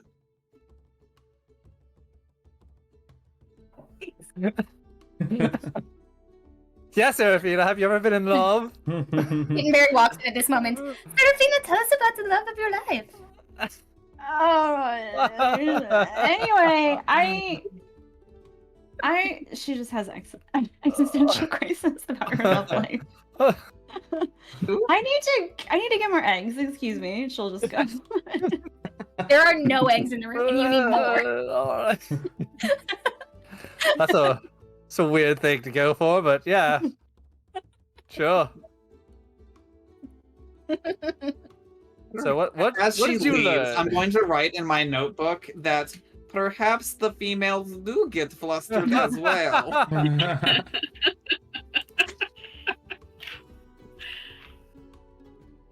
Awesome. Okay. Yeah, let's go through real fast. What do we want to do with our day? You have a day here in Nurdistand. Dinner tonight is going to be around 6 or 7 p.m. So you guys have a good amount of time in this large, crazy city. What are we thinking? I'm gonna go up to Marway, knowing that his bodyguard Bula is still not around right now. I'll be like, so, I know you were asking me about how the elements feel and stuff like that, and we have an extra day. Would you like to watch me practice using them and see if you can get kind of a feeling for them as I use them? Kind of a thing? You see, he's gonna flip through his book some more back to his section that he's writing with Zada. That would be most educational. I hope you don't mind if I bring some of my friends to watch as well. Of course, that's perfectly fine. I'm assuming it's going to be all your pets, or not? Well, your subjects. Sorry, your subjects that are coming. It will probably be Huthermer, Hart, and Ethan. Yeah, of course. I really enjoy the beach. I don't get to be like I like water. I just don't like being on water, but I do like the beach. So I was thinking we could just go over there and just hang out for the day. And it is kind of like a fusion of all the different type of elements, kind of close, except for like fire. But you got earth, water, and just some plant life and everything. So, yeah, we could just go do that. That sounds perfect. Let me go check on Bula and let me get my beach outfit that I got back in the other city. Okay, and I'm Some just gonna like jelly. I grab some food and just like hand it to him. Like she'll probably want that. That'll get her up. But I'm gonna like walk back over to the room, like inch the door open just a little bit. And she just like immediately just like snorts and comes awake, almost like from the dead. She's like, and then she's like, "What time is it? Did I miss breakfast? Surely I didn't miss breakfast." Not quite. I did bring you some food though. Oh, okay. Goodness, I don't know. Okay, well let's get this day started with something to eat. And she just feels like a little foggy from not quite sleeping as much as normal. She's just kind of trying to shake the cobwebs out of her head and starts shoveling what he brought for her. Thank you. I just I don't know how I slept so late. I'm not sure what's happening there. I slept in too. Maybe it's just this place is very, very comfortable. And I think while we're doing our like good morning pleasantries, Maraway is gonna like be getting his little orange outfit, and he's just like, taking off his clothes. He has absolutely no modesty when it comes to like the body. And I think Bula would notice pretty quickly that the dark veininess on his back is kind of bigger and spread a bit more as he's slipping on his little orange beach outfit. She clocks it, but she doesn't say anything at this time about it and just kind of, okay. Just kind of stores that away in her brain. Me for and later. Zata are gonna we're gonna go to the beach. Do you want to go with us? He's going to do all of his elemental stuff, and we're gonna watch him. I mean, I feel like I don't really want to leave you alone. Weird, magic, I mean, crazy. I was Yeah. also able to help you with your teleport thing back on the boat. Maybe I could help you with your other magic. Maybe so. Maybe I'd like to kind of see some of his interesting, crazy magic as well. Just for curiosity's sake and all that. Well, get up, sleepyhead, because we're going to be heading out. And she just keeps eating and starts getting all of it, putting all her weapons back where they belong. And Okay. Ados, Seraphina, what do you want to do with your day? Seraphina is going to find Renarak the Minotaur.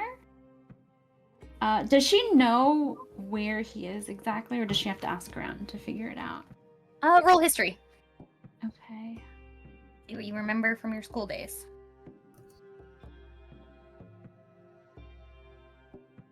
I have a 14. Okay, that'll do it. He is a research associate, and you know that he would have an office in the Arcane Lineage and Bloodlines office, which is in like the Grand Arcanum Library, which is like the underwater subterranean, like sort of Venice style underground library of Luminara. Okay. I'm going to grab my index. Hopefully, Clarabelle isn't playing with it.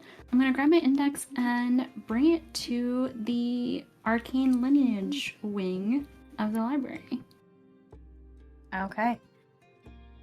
Are you trying to go alone, or are you taking anybody with you? I'll go alone. Okay, perfect. Okay, so you take your living index. You are pretty well able to like navigate this library. You remember it, it comes back to you as you move about. It is like this large underground sort of labyrinth stone library, where like the floor is water because you're underground far enough and close enough to the ocean. It's just groundwater that it's been dug into. So you get around on these like little like tiny little like platform boats. And the bookshelves themselves sort of like float and move about the building, so it can be a little tricky to find what you're looking for. But it is also like a good way for mages and mage students to test their different sort of like divination and ability to find things. So you make your way to the lineage's office, and you find the door. It's this like large, beautiful stone door that's sort of been carved, inlaid, and it says Research Associate Rennerock.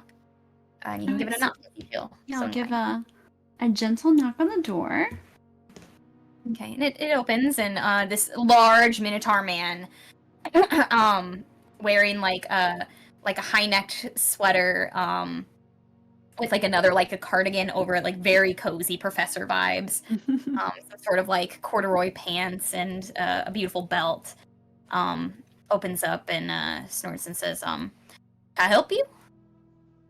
Hi, yes, I am looking to find some information. Have you heard of the Skykeeper scroll? Sorry, what's your name? How do you know about the scrolls?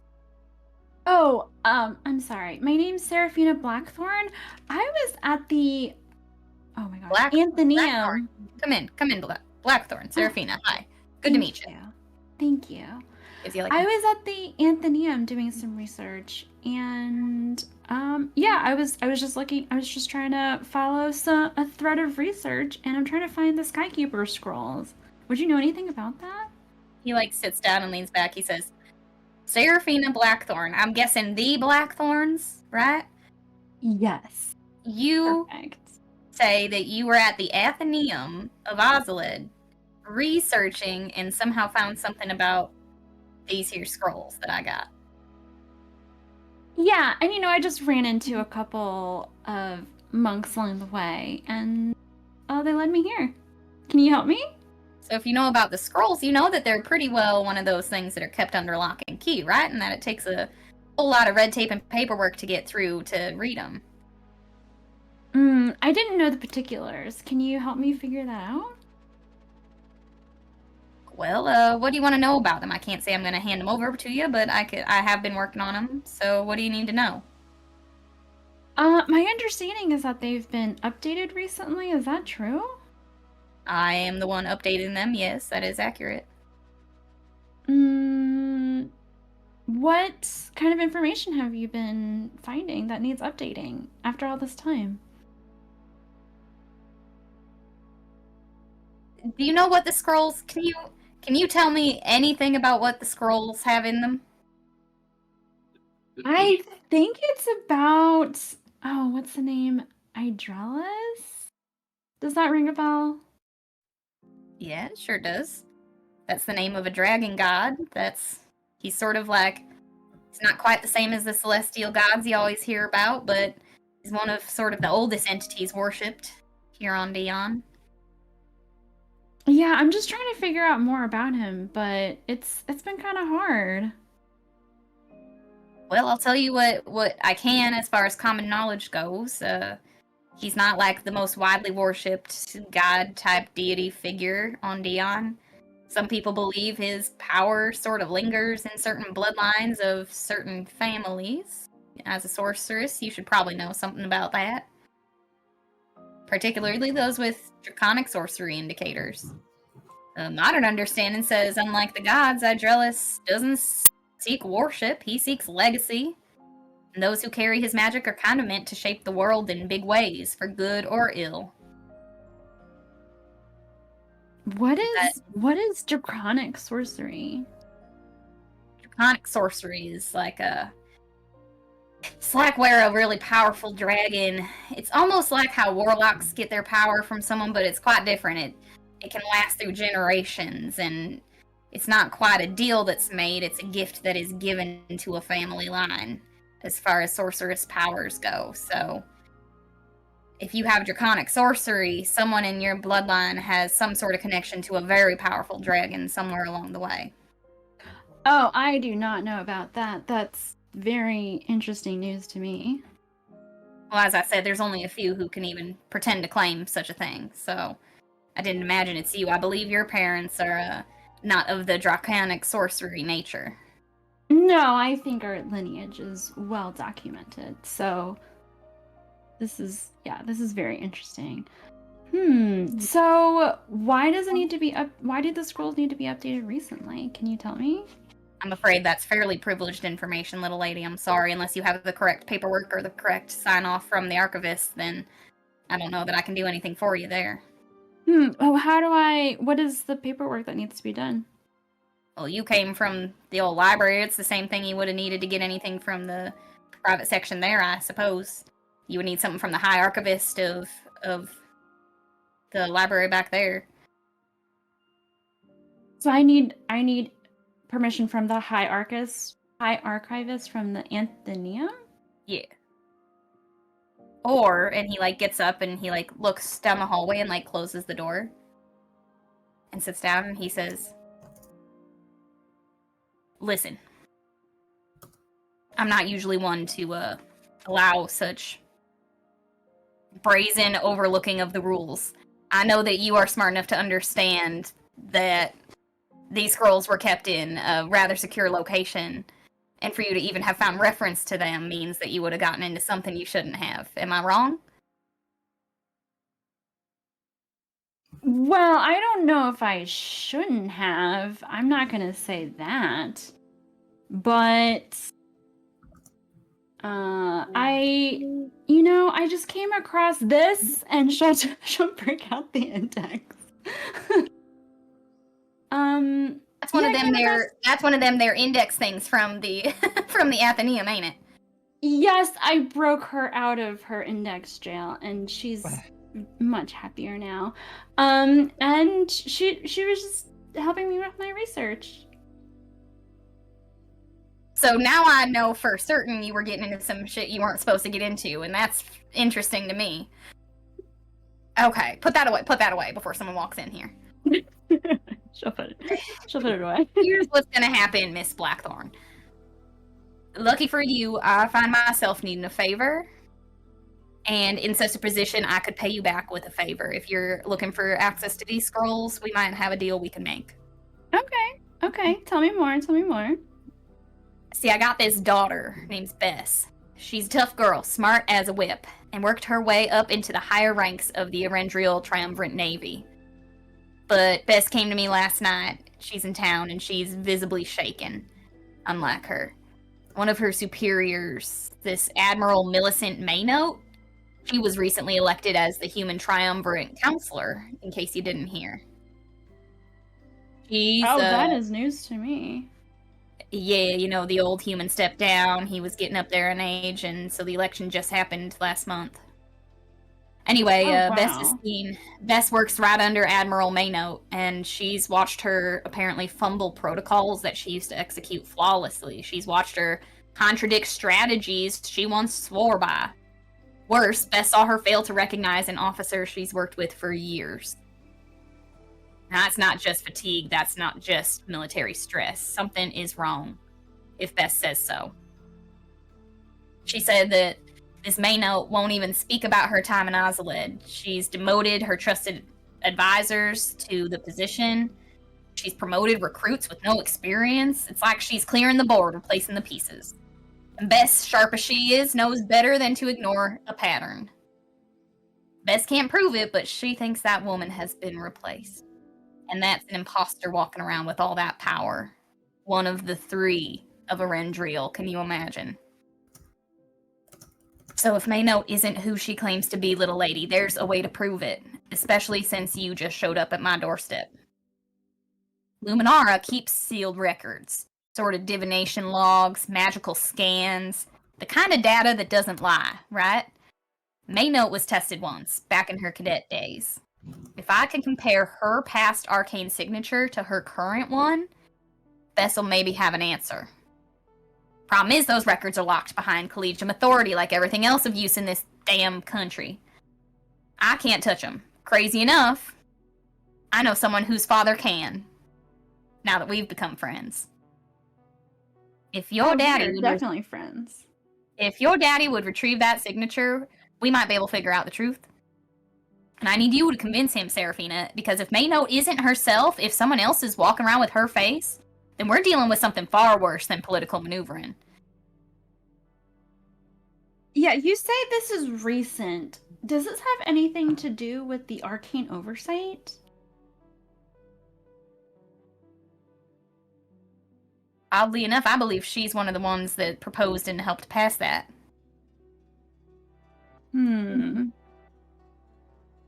Yeah, that seems really strange to me. What are your thoughts on the arcane oversight? Well, it's got everyone around here up in a tizzy. I mean, this is a school for mages. How are we supposed to do what we do so well for so many students if we are having to cut through all this red tape and having to record every single move of every one of our students and graduates? Okay, I'm glad we agree because I think it is ludicrous. So yes, I will definitely ask my dad about this Maynote. Do you think anybody suspects what's going on? I don't know. Bess seemed real shook up about it. I don't know that anybody is around Maynote enough to have seen a difference. Bess has worked under Maynote, or the real Maynote, for years now. And a lot of the other officers who work under her alongside Bess have been let go or moved to different platoons. Okay. Yeah, I I don't know will. if she shared these fears with anybody but me. Okay. I will. Yeah, I'll definitely look into this. Look, and- Seraphina, I know your dad is a by-the-books kind of man, and your mama even more so. If you can't convince him, maybe you can find another way to access his office and borrow what's needed. I don't want or need to know how you do it. I just want to set Bessie's mind at ease, at best, or try to keep some bad outcomes befalling Arendriel at worst. If you help me here, I'll be quite obliged to trade a secret for a secret. And I may just be so distracted uncovering this great conspiracy that I accidentally forget to lock and ward the cabinet where the scrolls of your dragon lord are kept. Okay. I will get back to you as soon as I hear more. Alrighty, you come back to me here, you find me. I would be cautious about who you mention this to. This is the triumvirate we're talking about. They're the greatest power in this here land, so mind your P's and Q's and stay safe. All right. Thank you. I will definitely keep this a secret. Thank you. Thank you. I'm trusting you too. Come back and see me. Bye. And she'll row away, I guess. Is she on a boat? Is she on a boat or is she just the offices have like steps. Okay. Like on an elevator platform, so his office is not water. Girl's just like soaking wet. Okay, good to know. Okay. Zada and Marway down at this beach, this coast is not like the sandy beach of Santapelli. It's lots of like cliffside and like pebble beaches. They're beautiful in their own sort of like much more rugged way. But you're on this like pebble beach. There's one side is just this like 9-foot tall sort of cliff face that leads into the continent, and you're on this like 15-yard wide sort of strip of rocky beach where you guys are practicing your elements while Bula watches nervously, I imagine. A little bit. I think as we're starting, with a flash of lightning, he'll call Huthamer to witness his lightning elemental. I think we'll go ahead and get Hearth out to cover my concentration with a big burst of fire, and then Eden is there just because That's my cat, and she goes everywhere with me. Yeah, so I'll just kind of like show off starting small with just using like my elementalist cantrip, like moving the elements, small elements with that, like sparks, embers, sparks, creating small bit of water and stuff like that, and then trying to see if Marway can feel anything that he's doing, and then he'll progressively move on to going into his like being able to channel the elements actually through him, and then turning into like his fire form, lightning, and earth with the plants and other forms, trying to see if he could get any type of like feeling for him, see if he can see if Marley can get any type of understanding or anything, and not really showing off like his monk powers, but more like the channeling of the elements through him, not the actual like use of martial arts or anything like that. Very cool. Okay, are you guys gonna try and like do a duel? Do you want to do a duel? Or are you doing like setting up a dummy target practice kind of stuff? Yeah, I think we should set up a dummy and do target practice.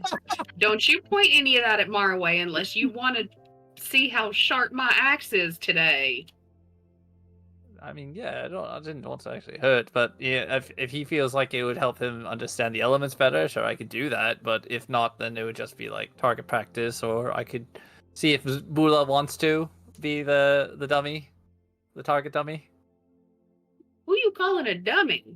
You're not a dummy. I'm just like, do you want to be the hit of where the element is coming from, or do you just want to use something else? I don't know if I could hit the Bula. I don't know that you should be aiming that at me either. Unless you want broken arms and to feel how sharp my axe is. I just asking. I mean, you don't have to. I'm just trying to figure out what's best for him to understand about the elements, and I can hit random rocks and stuff. That'll be fine. I think that sounds like a better idea. I can just like hit rocks, freeze the water itself, do other things, trying to see if you can understand, get a feeling for the elements, and then at the same point in time, just trying to figure out how I feel connected to them at the same point.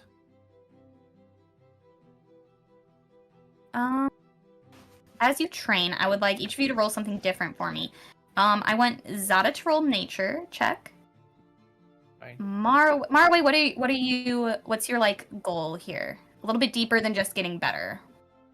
Why are you? Yeah, I think Marway specifically, deep down, he wouldn't want anyone to know this, but I think he, at this moment, is feeling a little less than compared to the rest of the group, because essentially everything combat-wise he does comes from someone else. So I think he is trying to figure out how to tap into the elements that he already has like a bit of a connection to, but not any real level of control over. Yeah. And I think, you and Zada have very different sort of vehicles to the same place. That being said, I would like you also in that case to roll a nature check, like Zada just did. As you both, more than just trying to combat train, you're more or less trying to tap into a deeper part of where your power comes from. And just for clarification, earlier you said I had another point of exhaustion. Are you saying another 1 All right, point, or now I have 2? You have 1. Okay. Just wanted to be sure. I was like, oh my. Spicy. I know. That's gonna be a 14. And that'll be 11 for Zada. 11 for Zada. Okay, pretty good. Okay. You beat a 10, both of you. But not by a lot in either case. That being said, you are in this place that, although you're in a very populous city, it's not exactly the swamps that Maraway grew up in or spent some time in, or the grasslands that Zada called home. you do both feel, you hear the rush of the ocean, the sort of like raw power of ocean water moving, of the stone beneath your feet, of the breeze, the ocean wind, the salt air, and the heat of the sun shining down on you. And like I said, you're both walking different paths to the same place, and you both sort of spend the afternoon kind of getting in touch with these elements. And I'd say by spending this time and working together, Maraway, at this moment, which element do you think you are feeling the most connection to? If we're talking water, earth, fire, air, lightning. I think Maraway, because his main teacher is Huthamer. I feel like lightning is where he would feel probably the most comfortable because he's been around it the most. Okay. Zada? For Zada, it's probably... So I would say wind is probably is what he goes to. So thunder would be probably his closest. That's what he intends to do. The more like sonic damage, sonic feeling the air around him.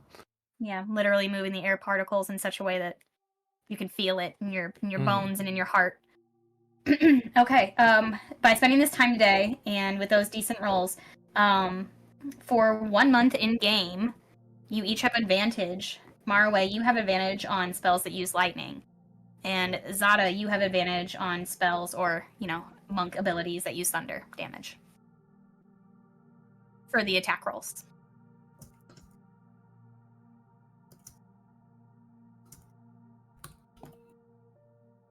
Killian, you out there training, doing your sort of mounted training. I'll also have you roll. I think I'll have you roll, what do you think, like a dexterity, like a sleight of hand, or maybe an athletics? Well, I mean, if I get the choice, I'll do I'll do sleight of hand. Okay. As you're practicing with your whip and working on your accuracy. Can I use my inspiration? Of course, that's what you got it for. I rolled a 3. Oh, well, I also just rolled a 3 again. So, 9 total. 9. Okay. You didn't quite beat the DC, but I will take into account that you spent the time training. So I'll allow you a week in game of advantage on attacks while you are mounted. All the nightmares of pigeons just got me distracted. Haunted for the rest of your days. Along with that advantage, it's a week's worth of pigeon nightmares. Yeah. I like to think that unfortunately, you're out practicing in the rainforest, and there's not pigeons here, but every bird, you're you catch the side of a bird flying by, and you don't want to look, but you have to check if it's a pigeon. And it's just distracting enough that you're not training at your best.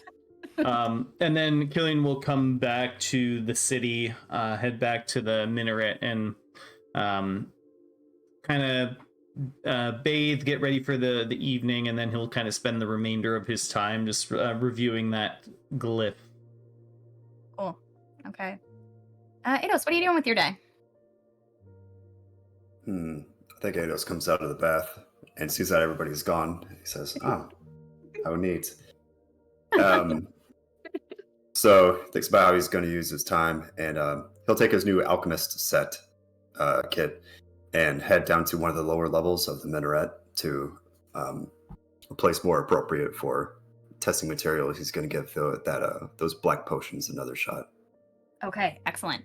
You can take that right to the arcane labs. You can even find someone to help you for advantage on this. This is definitely the kind of place to do that.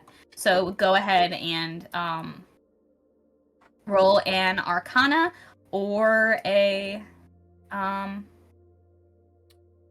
would allow a medicine check in this situation. So either of those will do. I do not recommend getting help from Ronald. He's all- I'll make sure to avoid that. A little weird. Ronald wasn't let back inside today. He needs some time off.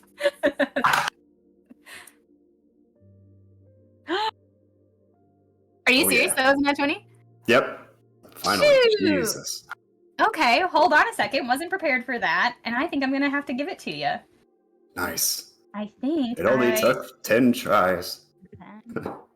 have to find what I called it.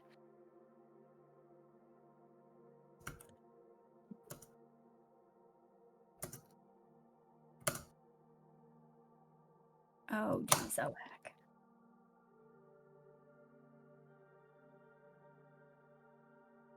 I think I homebrewed it, so I'm going to find it so that I can share the link with you.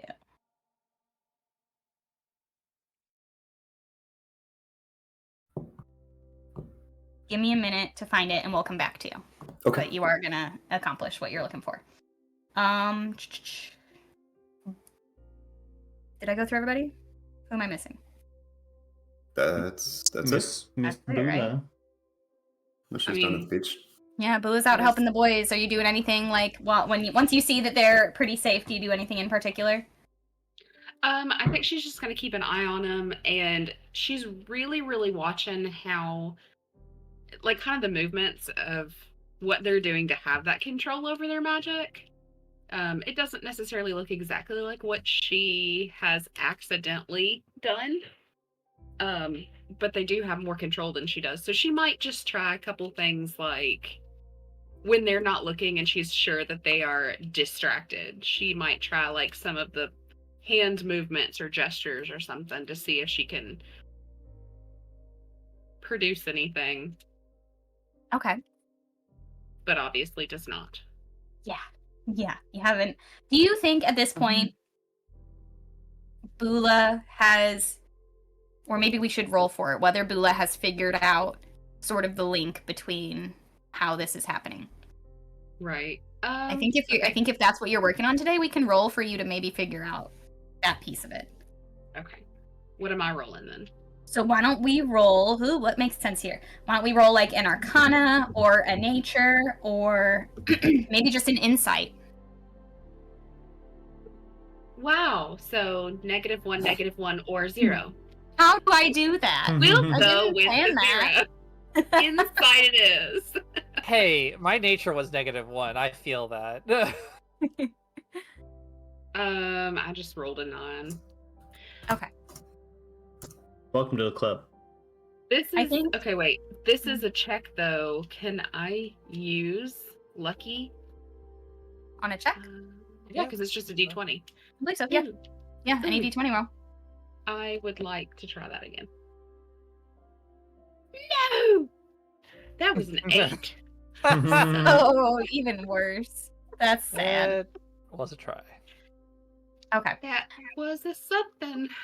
Yeah, I think at this point you don't know what triggers it, but I think probably you narrow down what doesn't. I think you rule some things out. Like, Right. I think probably Maraway and Eidos, like Maraway tries to teach you some of his like more druidic, like how he casts Mhm. certain things. He's trying to help you channel that.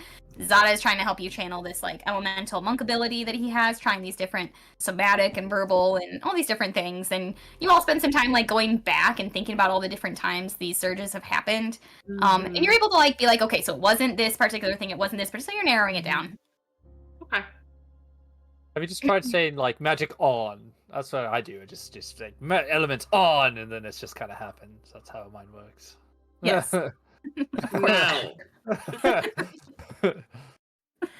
Okay, excellent. Eidos, I did find what your potion is going to be. So what you found down in the Obsidian Vault in the Hells are 3 tinctures of Forbidden Hunger. You both, once you identify it, especially with the like sort of arcane mage sitting here helping you, he's like, I've heard of this. This causes uncontrollable hunger for human or humanoid flesh. Has to be raw, that's the important thing. And as horrible as that sounds, it actually makes you quite powerful if you give in to those urges. I'm not saying I suggest it, but I am saying that I have tried tiefling meat, and it does taste like pork. Tried tiefling meat. Where did you try Ethically sourced, of tiefling meat? Ethically sourced tiefling meat. That's a different story. it's an oxymoron. Oh, thank you for your help, but no thanks. And he will very carefully pick up those gnarly potions and put them back in their very secure case. Okay, excellent. Yeah, so you have the homebrewed item link, so you're welcome to add 3 of those to your inventory. And it's got the whole description on what those will do for you or whoever else you want to enforce this on. Great. Yo. Yummy. I've done a lot of horrible things this session. I don't feel great about myself.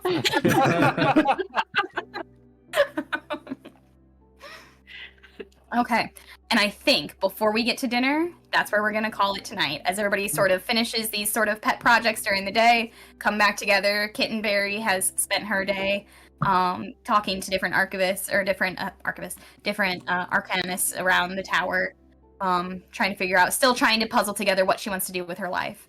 And we're going to call it there as everybody starts to sort of wash up for dinner with the Blackthorns. So that's where we'll pick up next time. Thank you all for watching. Thank you all for playing. You're all beautiful and wonderful. Happy St. Patrick's Day. I hope your luck rolls are better than Boola's. See you next week. Bye-bye. Bye. Bye-bye.